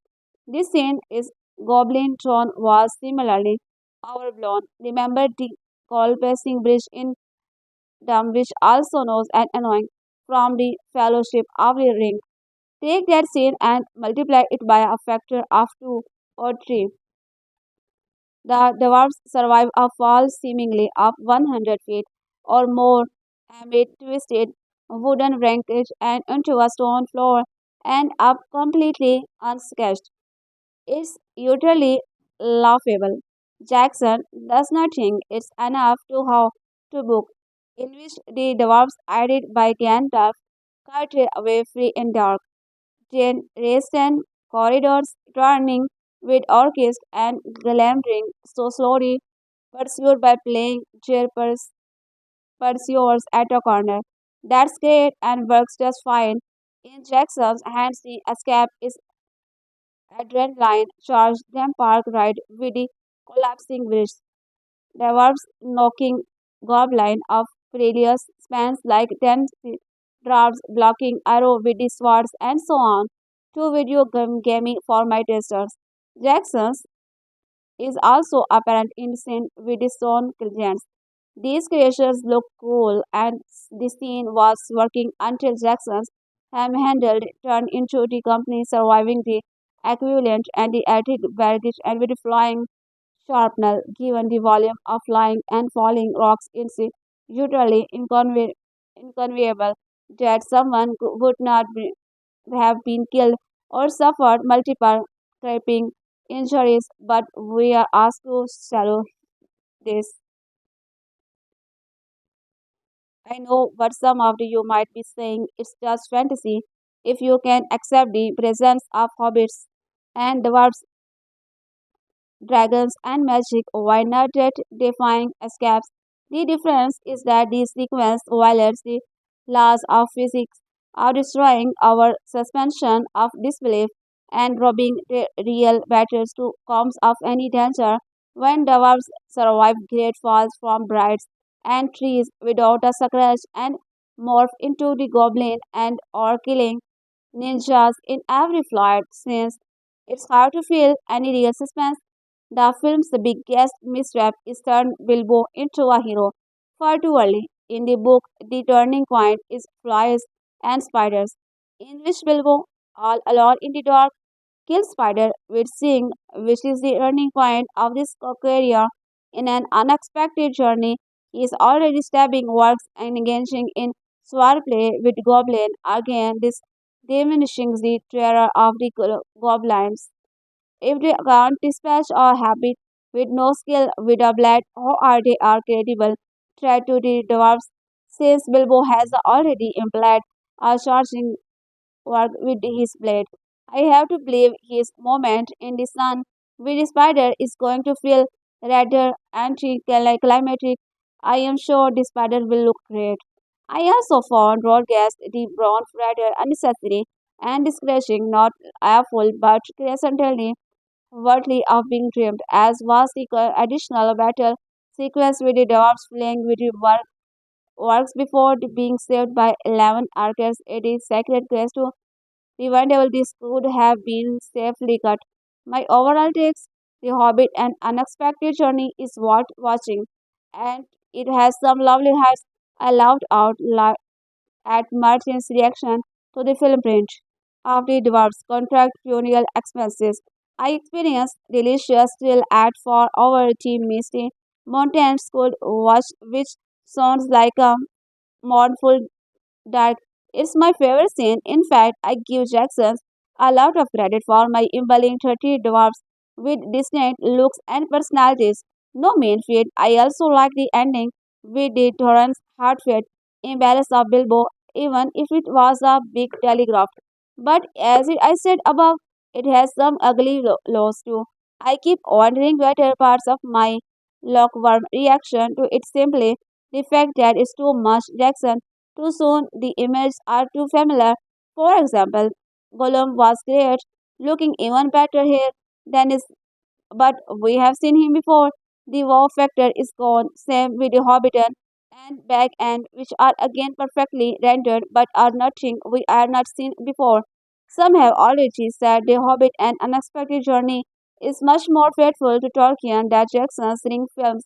I would say that it both is and it's not an unexpected journey. It is a good deal of material from The Hobbit, but also contains much more Jackson's, which is necessary due to the length and scope of the films. And Jackson's, and it bears repeating, it's not Tolkien. There is too much connective tissues in here, either extrapolated from the appendix or recreated from whole throughout, and it shows the films are better because they follow roughly the same storyline the book altered or expanded upon, but recognizable the book they are at their biggest when they are 100% Jackson, such as Aragorn over the Flip. An unexpected journey features much more Jackson with predictable results. It's hard to believe that after 2 hours and 45 minutes we have only taught 6 chapters. I am already anticipating Percy's curtain will surpass the original. To be fair to Jackson, I have always believed that the habit is more difficult to turn into a feature film than The Lord of the Rings. The Hobbit book locks the gravities and literally chapter of The Lord and the Rings and is essentially an episodic series of adventure and escapes in the wild until the final 130 when it morphs into a more adult story focusing on Bilbo's growth and the emotional development. An unexpected journey covers only the first 6 chapters and so it's naturally it's just a series of escapes interspersed with some downtime at revival. Jackson simply overdosed the material has given, turning these chapters from brisk adventure into epic overblown set pieces. These escapes pass quickly in the book. In Jackson's hands, they become overextended and repetitive. The Hobbit should have been 2 movies of 2 hours, maybe two 1 by 2 hour, but not 3 films of near 3 hour length. Of course, I am going to watch the other 2 films. Some of my favorite sequences are still to come include meeting with Bilbo Baggins out of one. The events are lagged on. Bilbo's encounter with Smaug and of course the battle or 5 armies. I have no doubt that I will thrill to the cinematic rendition of these scenes, but I hope that Jackson's and Sco take some of the criticism to heart and spend the next year tightening up these films and cutting out the unnecessary nonsense. The time will tell Jackson does the final 2 acts, but I hope they are an improvement on an expected journey. It's impossible for me to talk about The Hobbit and Unexpected Journey without first discussing the delivering mechanism over the past few months. There are been much back and forth over the fact that director Peter Jackson planned to show the film in 48 frames per second instead of the traditional 24. I have got to say, I don't like it too much. The image to have us running clearly to gem in close-up shots. You can practically count each and every pore on actor's face, and it does seem to achieve it some of the eye strain that pops up the with 3D. Those are the good points, but the bad so much outweigh the positives, and I have to recommend it trying to find a screening at 24. The biggest issue is going to be motion sickness. Seriously, you might want to take a prominent every camera movement, every sweeping pan, every epic shot, and there is a crap ton of all our time is enough to make you nauseous. Even more low-key shots like tracking around Bilbo's Hobbit owl. Allegedly same response, especially this wrenching in moment of hectic action. Something else, The Hobbit has a great deal of you feel like you are being wiped around by a roller coaster and not in fun way. Talking to people, some warm up to the feeling over to course of the film, but I never did. The overall effect makes The Hobbit come across like a video game, and the characters look like they are pieces in an elaborate fantasy RPG. An increased frame rate also means that the digital effects don't mesh as well with the organic image. In Jackson's Lord of the Rings films, they blended in seamlessly, but that is definitely not the case here. At the time, the effect just looked cheesy and bad and resemble the movies where characters are in place in front of rear projection screen or drive a stationary car while film officially plays behind them. There are moments that are almost comical.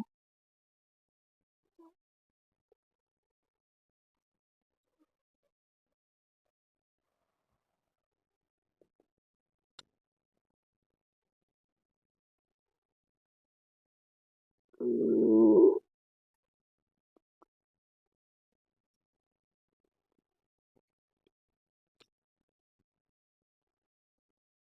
It's not all bad. However, the Goblin King looks pretty damn awesome.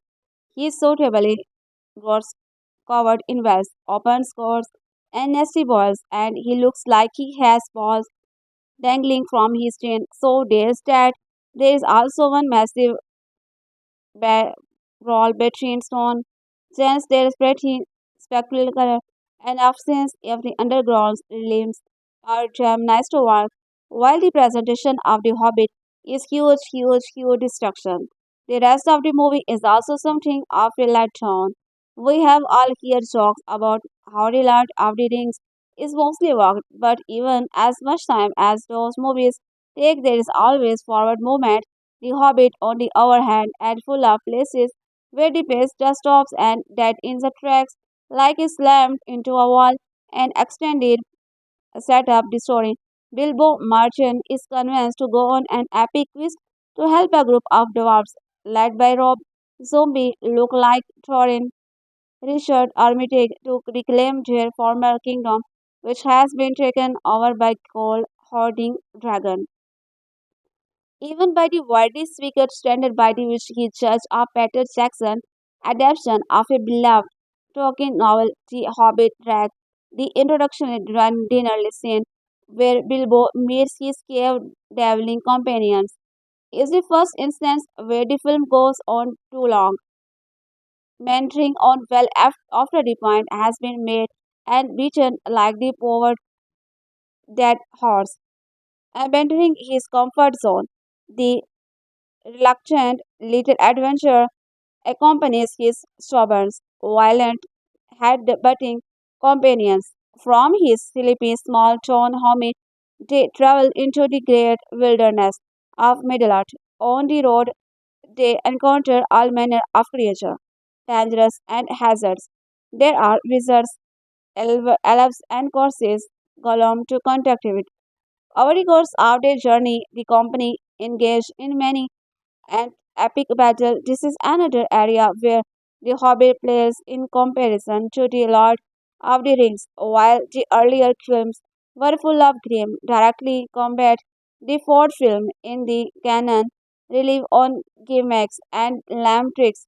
Every time the crew gets down to fighting, you get the impressions and they are trying too hard to make the battles feel difference that they are just throwing things in random instead of badass swordplay and lamb hacking, and you can attempt to be clever that only succeed pulling you out of the moment.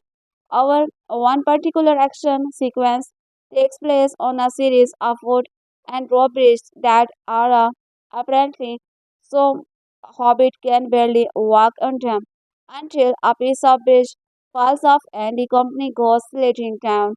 Thousands are fed into a cavern. When that happens, it helps up shockingly. When Jackson and friends try to do clever when they need a small straight up violence.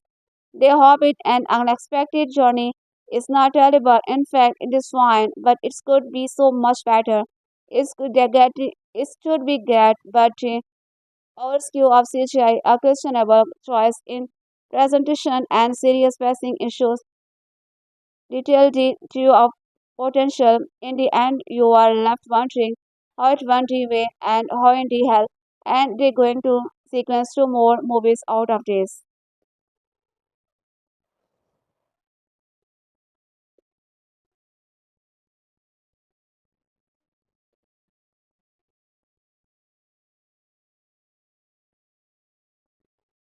I don't know why it took me so long to watch this movie. I think when it came on, just I was in the mood of another middle art adventure, and plus I would hear that the 3D was so amazing that people were throwing up and don't like to throw so glad dummies. But watching it now, I am filled with more than a little bit of regret about delaying my viewing. Okay, basic plot. 60 years before the beginning of the Lord Heroines, a dragon named Smaug attacks Erebor, home of the Dwarf Kingdom, ruled by Thor. Smaug runs the dwarves out of their kingdom and claims the treasure for himself. Thorn, the dwarf princess grandson of Thor, wishes to reclaims his home for his Smaug and assembles a company of 12 other dwarves and Gandalf the Grey to help him do so. Gandalf rescued a less than likely hero in the form of a hobbit. Bilbo begins to join the company and help them on their quest. The biggest reason why I regret waiting to watch this movie is that I missed out on seeing it in the cinema. The visual effects in this movie are triumphant. The cinematography is a work for another wonder and demands at the scale of the big screen. It's amazing how rare everything feels and how expensive and immersive landscapes are. Just as with the Lord of Readings trilogy, this movie is a visual delight. I can't tell you how many times I stopped and lamented myself for missing out on the opportunity to experience this visual in the cinema. I have to tip my hat to both director Peter Jackson and cinematographer Andrew Lessons for the unbelievable work they do in this film. I think we take good cinematography for granted most of the time because a movie looking good is just so expected that you often don't take notice of it. But in this movie, the visual are much part of the story and the content are the characters. There are numerous striking landscape shoots, so you have the opportunities to drink in these visuals. Unfortunately, a lot of the time, these visuals are focused on nothing since this is the problem that comes with splitting up a book into more than one movie, especially three movies. You got sense that would normally have been left out if the movie it had just been a single movie instead of a trilogy, as well as excessive amount of time spent on scenes that don't really require it. There were more than a few scenes where I thought to myself, if I did not see what would I have changed the story. The most of the time I found myself thinking, no, that scene was unnecessary or excessive. One could argue that splitting up these movies allows more time for characters' development and insight. On the one hand, I have to agree with this. There are tons of little side stories and subplots in this movie that add depth to the characters by giving us more of their history. Unfortunately, this often comes at the cost of the overall entertainment of the movie. There are a plethora of scenes where characters are just talking or walking or doing nothing really. But in the long run, this gives you more time to connect with the characters. So I am a bit turned about this movie splitting itself up and it's almost 3 hour runtime. At times this movie feels like a TV series with its patience, almost classical pace, and while frustrating, it does add something to the movie. I know I am contradicting myself, but while this movie was boring at times, I don't think you could tackle the story in any other way. There are so many battles in this movie and pieces of actions. They are integral to the plot that you can't imagine them are not being there so therefore the movie needed this extravagant runtime. I have not read the Hobbit, so I don't know which characters and storylines were in the book and which Peter Jackson's just added for the effect for the movie, but enjoyed seeing of all the characters included in this movie. There are plenty of links to Lord of the Rings and some really great cameos and allusion to Sauron and the One Ring. I am by no means to die hard fan, but I think Jackson has packed this movie with little Easter eggs and references that true fans will love. I think it's great when a director puts in fan service and acknowledges the original fan base was trying to make a product that the casual viewers can also enjoy. Overall, I like this movie more than my rating of it I will convey. I think Kiran Time really hurts it, and while I admit that the extravagant runtime was a necessary evil, I still think it could have been better done. This movie is a setup for later movies, and it does give us a lot of characters inside, but at the expense of some really dull sense.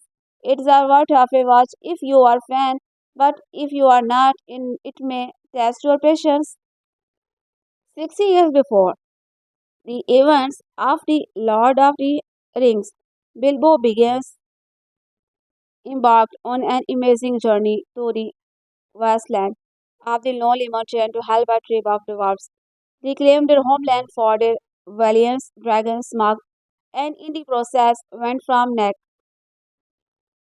Then there is a matter of the high frame rate Jackson made the film in. Perhaps you have heard that the director shot his movie at 48 frames per second, double the normal rate, which theoretically gives the movie, when projected in 3D and 48, a hyper real. You are there look, but has been deemed unusual and off-putting in earlier projections. It's a curiosity at best. The conscious appears to be, and ultimately a major distraction. My own experience, The Lord of the Ring, has been one of sincere admiration mixed with aloofness. I find the film alternatively astounding and boring, and while acknowledging their beauty and grandeur, I can't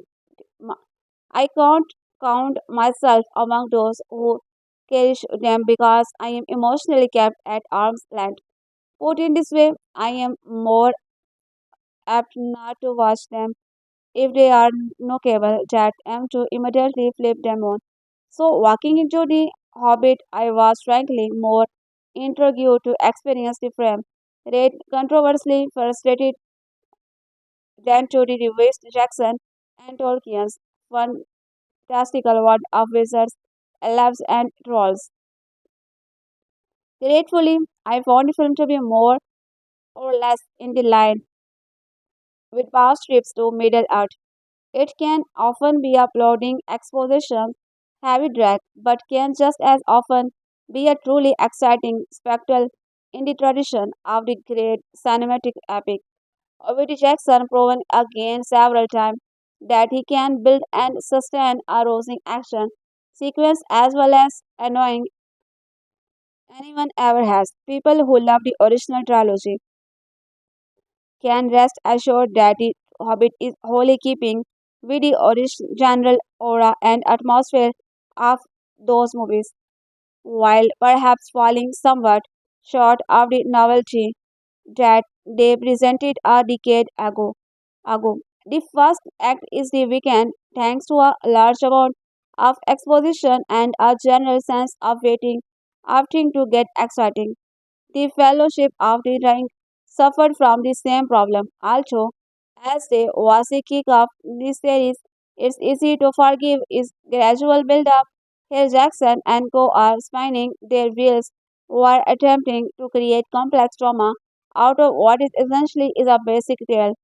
A group of dwarves led by the stock Thorin Richard Armitage seek to reclaim their homeland from the fearsome dragon Smaug and have enlisted the assistance of the great wizard Gandalf in turn Martin Freeman to join their quest in the role of burglar.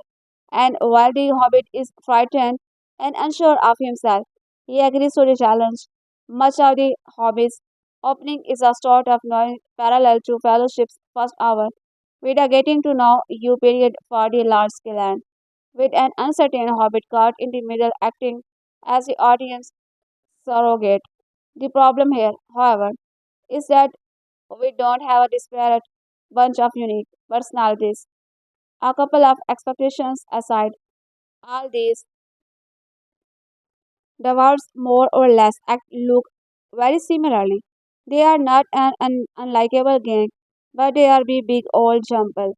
Trent stand out because he is their humorless king, and while Armitage is imposing, he is no arrogant Vigo Mortensen in the charisma department. Thorin is thoroughly skeptical of Bilbo's mettle and keeps the affable hobbit in the during much the journey, while the hobbit finds the other dwarves more welcoming. The hobbit has evidently been very faithfully adopted by Jackson, Farnwell, Philip Wine, and Del. The movie's early passages are bloated with talk. The group have several players as their mission progress, and the movie is sometimes content to hang out while they shoot the bull. Paradise for Tolkien persists, most likely, but for the rest of the as eager to witness a story unfold, Jackson film can be frustratingly repetitive at times. What upset and Gordon feel during the more the passage is Jackson's mastery of an action sequence. The Hobbit contains several heart-pounding passages, most of them contained in the thrilling third act, which features a vertigo-inducing encounter with living mountains, terrific, a wild chase within a sub-goblin kingdom, and a cliffside battle with vicious orcs and their shielding hunts. Amazing.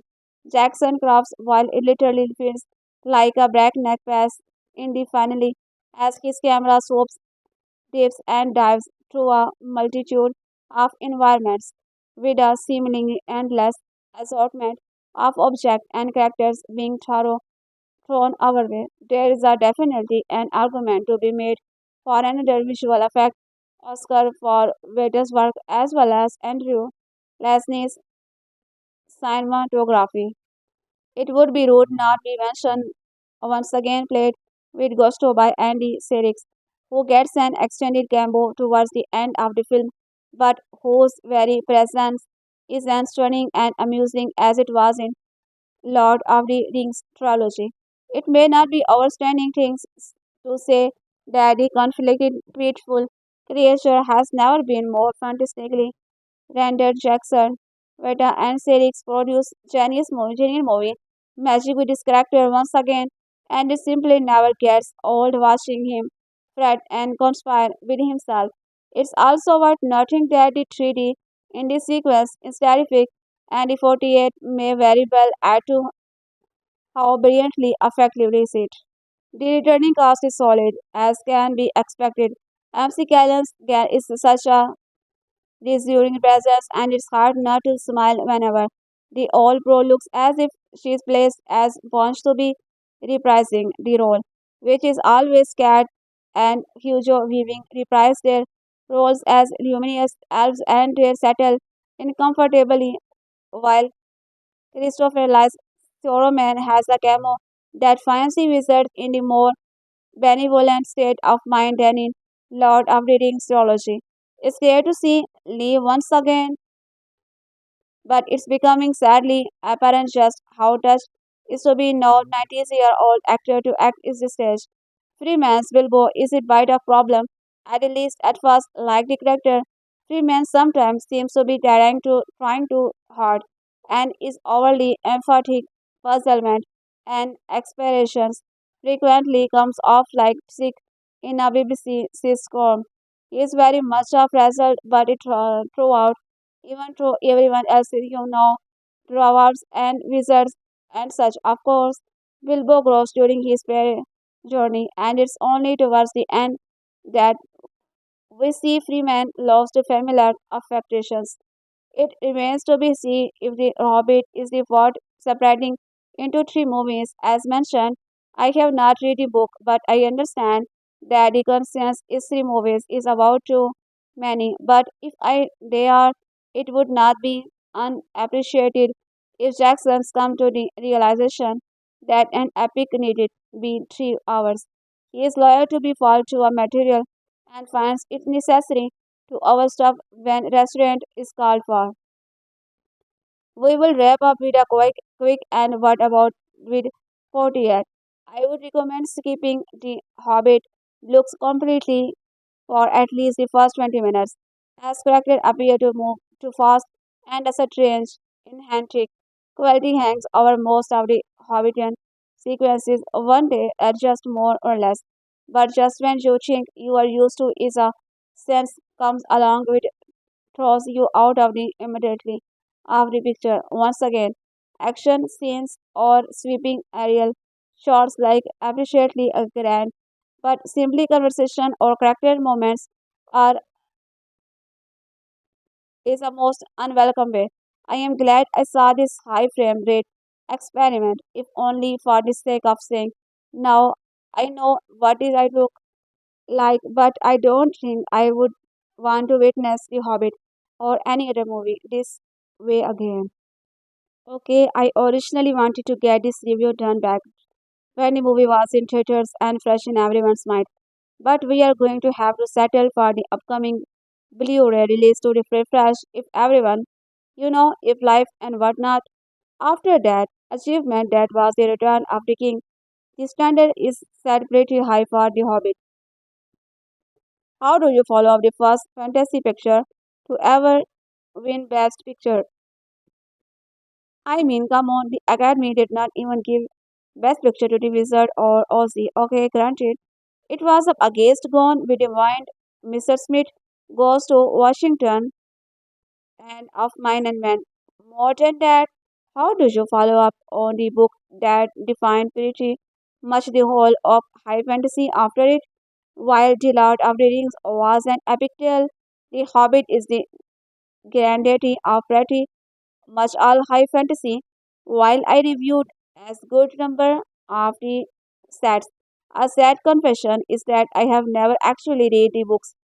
I have tried before, but I have always held that Tolkien was a brilliant and a below average writer. However, I did read The Hobbit once in high school and once in college for a fantasy literature class. Never let it be said that a creative writing does not have its uses, okay? Say it's a lot because it's very true. But that was very cool class. And that experience really solidified in my mind that I felt about Orchies, that exact same way I felt about Michael Crichton. Great ideas and concepts, but if his stories are the very best. Now that I have fired a broadside across fans of The Hobbit and the Park, like let me say that the movies that were born out of those ideas have been very awesome. The Lord of the Ring can be called a work of absolute art. It's one of those movies that actually gets better when you peel away the illusion of how it was done. Unlike, say, the PT Star Wars films that are basically a bunch of actors standing in front of a whole of green screen. More than that, the trilogy captured the essence of what Tolkien put into his book, at least the stuff that I could bring myself to read, and it remains to be seen if the Hobbit can do the same. Oh, and obviously there will be some spoilers ahead. Read at your own risk. Also, there will undoubtedly be jokes about walking, and it's going to be long review like a lot of the walking scenes. The Hobbit is a whole different beast, and it's a single book turned into the three films. And while a lot of people read or try to read when the movies were out, most people have to read Hobbit.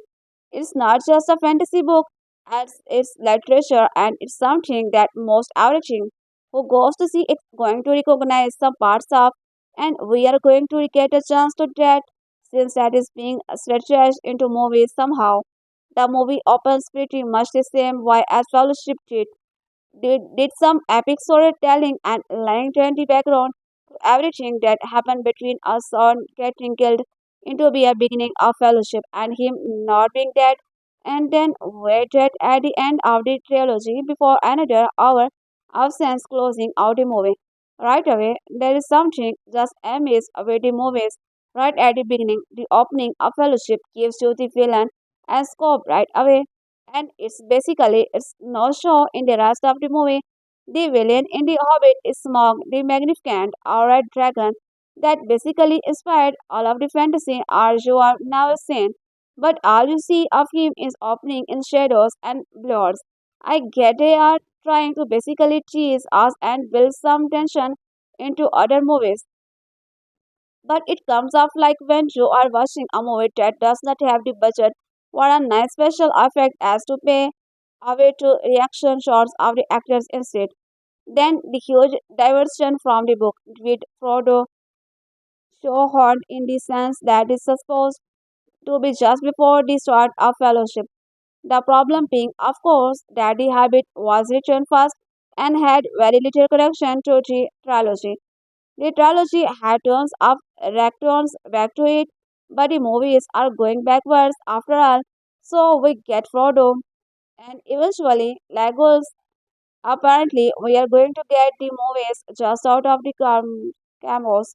Instead, we are treated after some big essence of a lot of dwarves walking and watching the world to be a bunch of dwarves fighting around Moria, which again is kind of curious because this is something that Wikipedia tells me what only mentioned in the appendixes for the Lord of the Rings. Tolkien loved his appendix.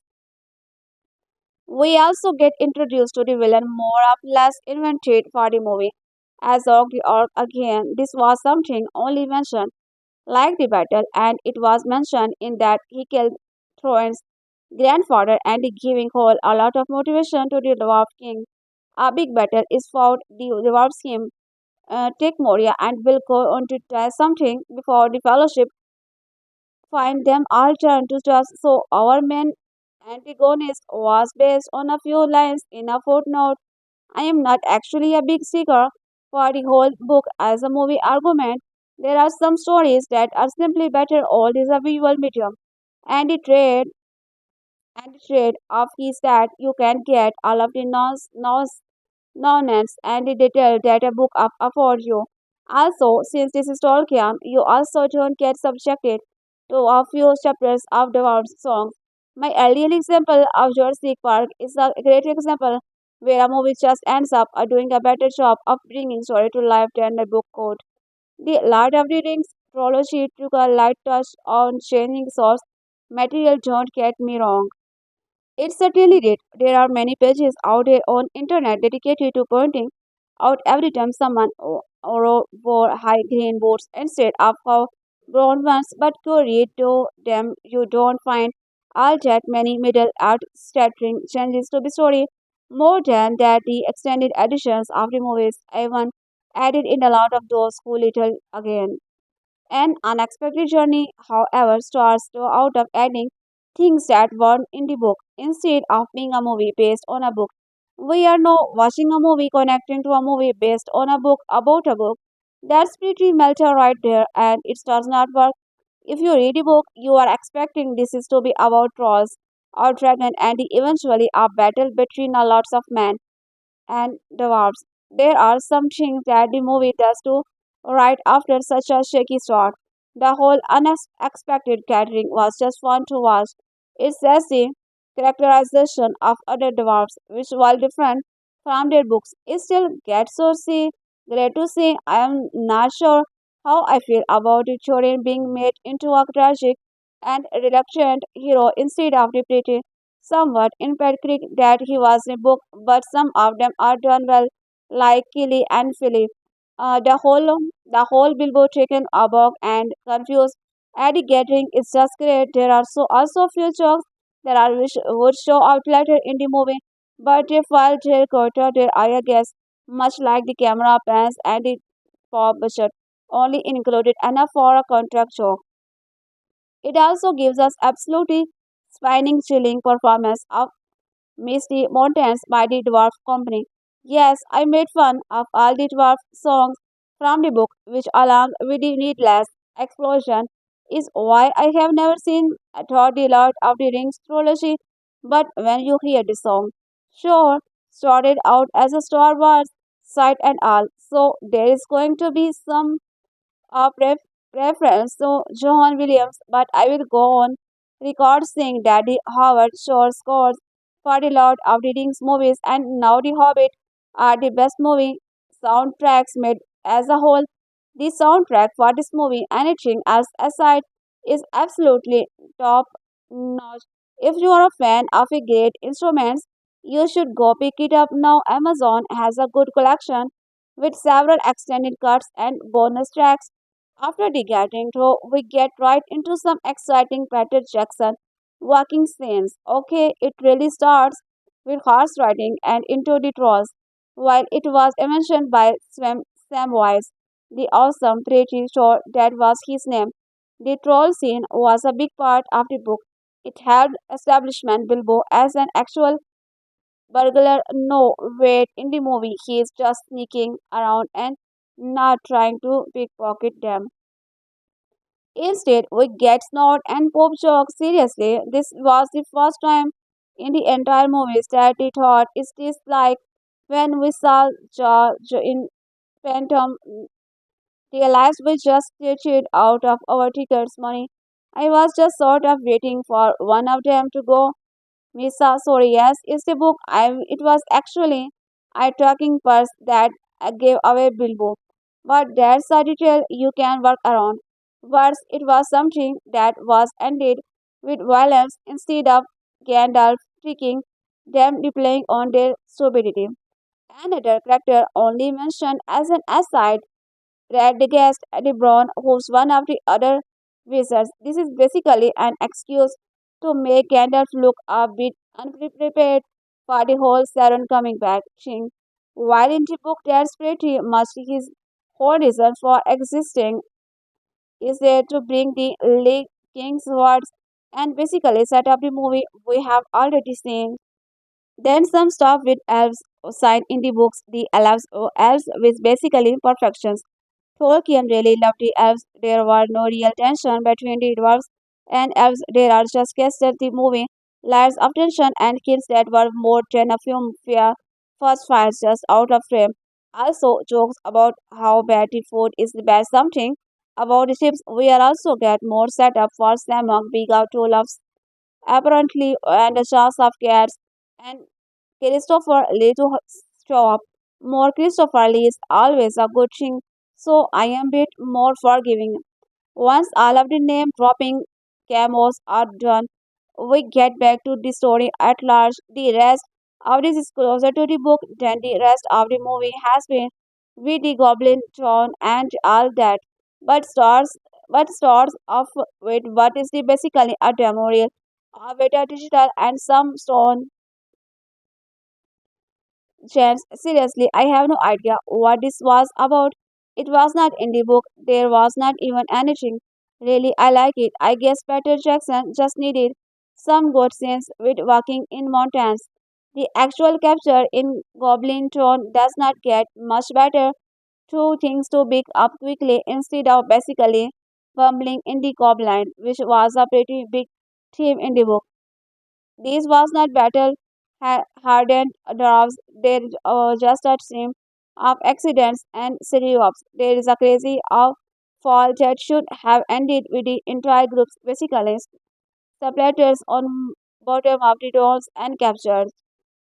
Really, the whole thing was an excuse to spill the dwarves away from Bilbo and show off some more digital effects with the amazing looking and also discussing Goblin King, Great Goblin, the namesake for the set really sets the whole mood and has a voice that makes you just want to pick up your phone and figure out is the heck is it was Rosie Shark from Finding Nemo. As you can guess, it eventually ends in violence, but at least this is how it worked in the book too. For once, it's not an epic battle, sadly, it's almost just comic relief at the point, but we do get to see Gant with us what. Wilco goes off to play with everyone's favorite character from the Lord of the Rings trilogy. While there is a few laboratories in the whole thing, it does a great job capturing the iconic scenes in the book. Of course, we are a couple hour in this by now, so really we are just mostly numb. Spoiler: Bilbo gets the ring. They are scap. There are some bugs, and we are going to get to more movies. And these will eventually get turns into extended editions for more flies walking and snow jokes and the predictable antis for smug. In the end, this is a hard movie to pin on. It feels good to get more Lord of the Rings goodness out of there. But at the same time, there simply is not enough source here to make three movies. The original trilogy never felt as long as this, even though it was certainly was. It had depth that it drew you into the story, the Hobbit, and unexpected journey. Not so much instead of feeling like there's a lot to cover. It feels like there's a lot attacked on. Is it what was certainly? But if you are looking for the some depth and that Lord of the Ring brought us, we have to hope that the next installment can do it. All good stories deserves its embellishment. Gandalf the Grey Lan McKellen tells Bilbo Martin Freeman before the latter has even left his snug comfort of his big bag and armiker and embarked on his unexpected journey. There is no way this is line a speedy conclusion to tell tale of Bilbo's Dokish grandfather could have been written unknowingly. The Hobbit is a good story, an embellishment controversially for some has been the order of Peter Jackson, Fran Walsh, Philippa Boyens, and Dell, both narratively and unexpected journey is now a trilogy of narrated 10 part 1 of 2. And visually, this is Sonia 6 years younger. Middle art was delightfully digitally shown at double at the frame rate of the three earlier movie, which concerned this mythic, really difficult autumn years. To begin with, the first form of embellishment is to immediately address the concern that Jackson and CEO's Hobbit may be painful inflation of a slim bedtime storybook as opposed to the Lord of the Rings learned interpretation of a vast fantasy historical epic. G.M. Jackson looks outside the novel's narrative, which, while quicker renderings, is still rich, is detailed, and packed with incident to the Tolkien wonder and unshamedly treats the Hobbit as a prequel in which the return of Sauron the Deceiver is fresh dawned, yet the cutaways to nature wizard, the brown nursing going bombs oid and the rabbits leading to creepy ruined forced to feel of limited relevance to the main quest beyond the expressing to a spectacle Saruman his fear that the dwarf economy hoarding worm Smaug could come into the play as a fairy for the enemy. The threats concerning White Council, the necromancer and after mentioned even so the particular track to a mountain has been smartly remolded. The final destinations always mountain, this one lonely rather than doomed. It are well paced, bringing a chief against Azong menu, the albino orc lord barely in the book, who found the sword is hunting the dwarf's camp, soon giving the quest fresh, fronting jazz movie impetus. Existing set pieces have been thoughtfully redirected, so don't expect the encounter with the trolls. The goblin tone diversion comes replete the Jacksonian grace notes. Feature a neat singing guaranteed to get that reference.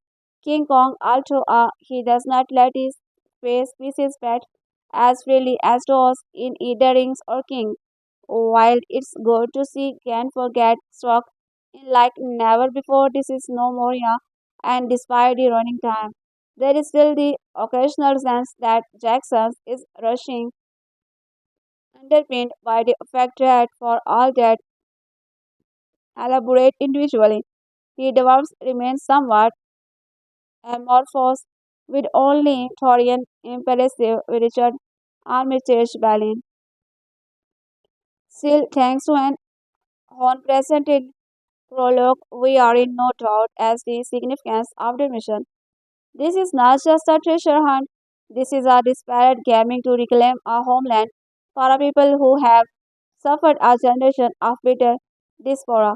This is an appeal to the way Tolkien's book began small, seemingly travel Bilbo the reluctant vulgar, often perilous. John D rises out into the something so huge that five arms roll up to the ultimate phrases, but it's appropriate to Jackson's cinematic rendition of Middle Earth that we should swiftly understand. Troy's positions, part arrogant, part Bromir, is his widely narrative history. This comes not only via the prologue, in which we witness the fully glory of Erebor and its knocking by malevolent wet lizards smug of whom who are glimpsed, but also an impressive flashback to Thorin's hard-fought temporary over Azog on the slopes outside Moria. One question raised by the book is why precisely did Bilbo, a home fellow and appreciator of simply comforts, agree to head off into such danger? And why did not the bill when the going get extreme? These are the anxiously addressed, and in fact, from the arc of an unexpected journey, the Hobbit episodes a story of how Bilbo commits to adventure, how he realizes the motive, and Team Jackson's answer is elegantly simple, affine. It's the concept sold flawlessly by Martin Freeman. Perfect casting for the fusty halfling. There really is no other character like Bilbo in Tolkien's, and he is arguably this saga's strongest. A proper decent, everyday sort of chap, conversation side whose resourcefulness is drawn from a deep well of inner strength, not as bleaguered as Frodo, not as same-wise, nor as comical as Mary and or Pippin. I am not a hero or a warrior, Bilbo. As us, he is us and Freeman encapsulates that throughout without mugging or winking. His Bilbo does take his predicament seriously, and while this is the jauntiest, at times silliest, at times of funniest, certainly the most child-friendly middle art movie yet Freeman remains its emotionally lodestone.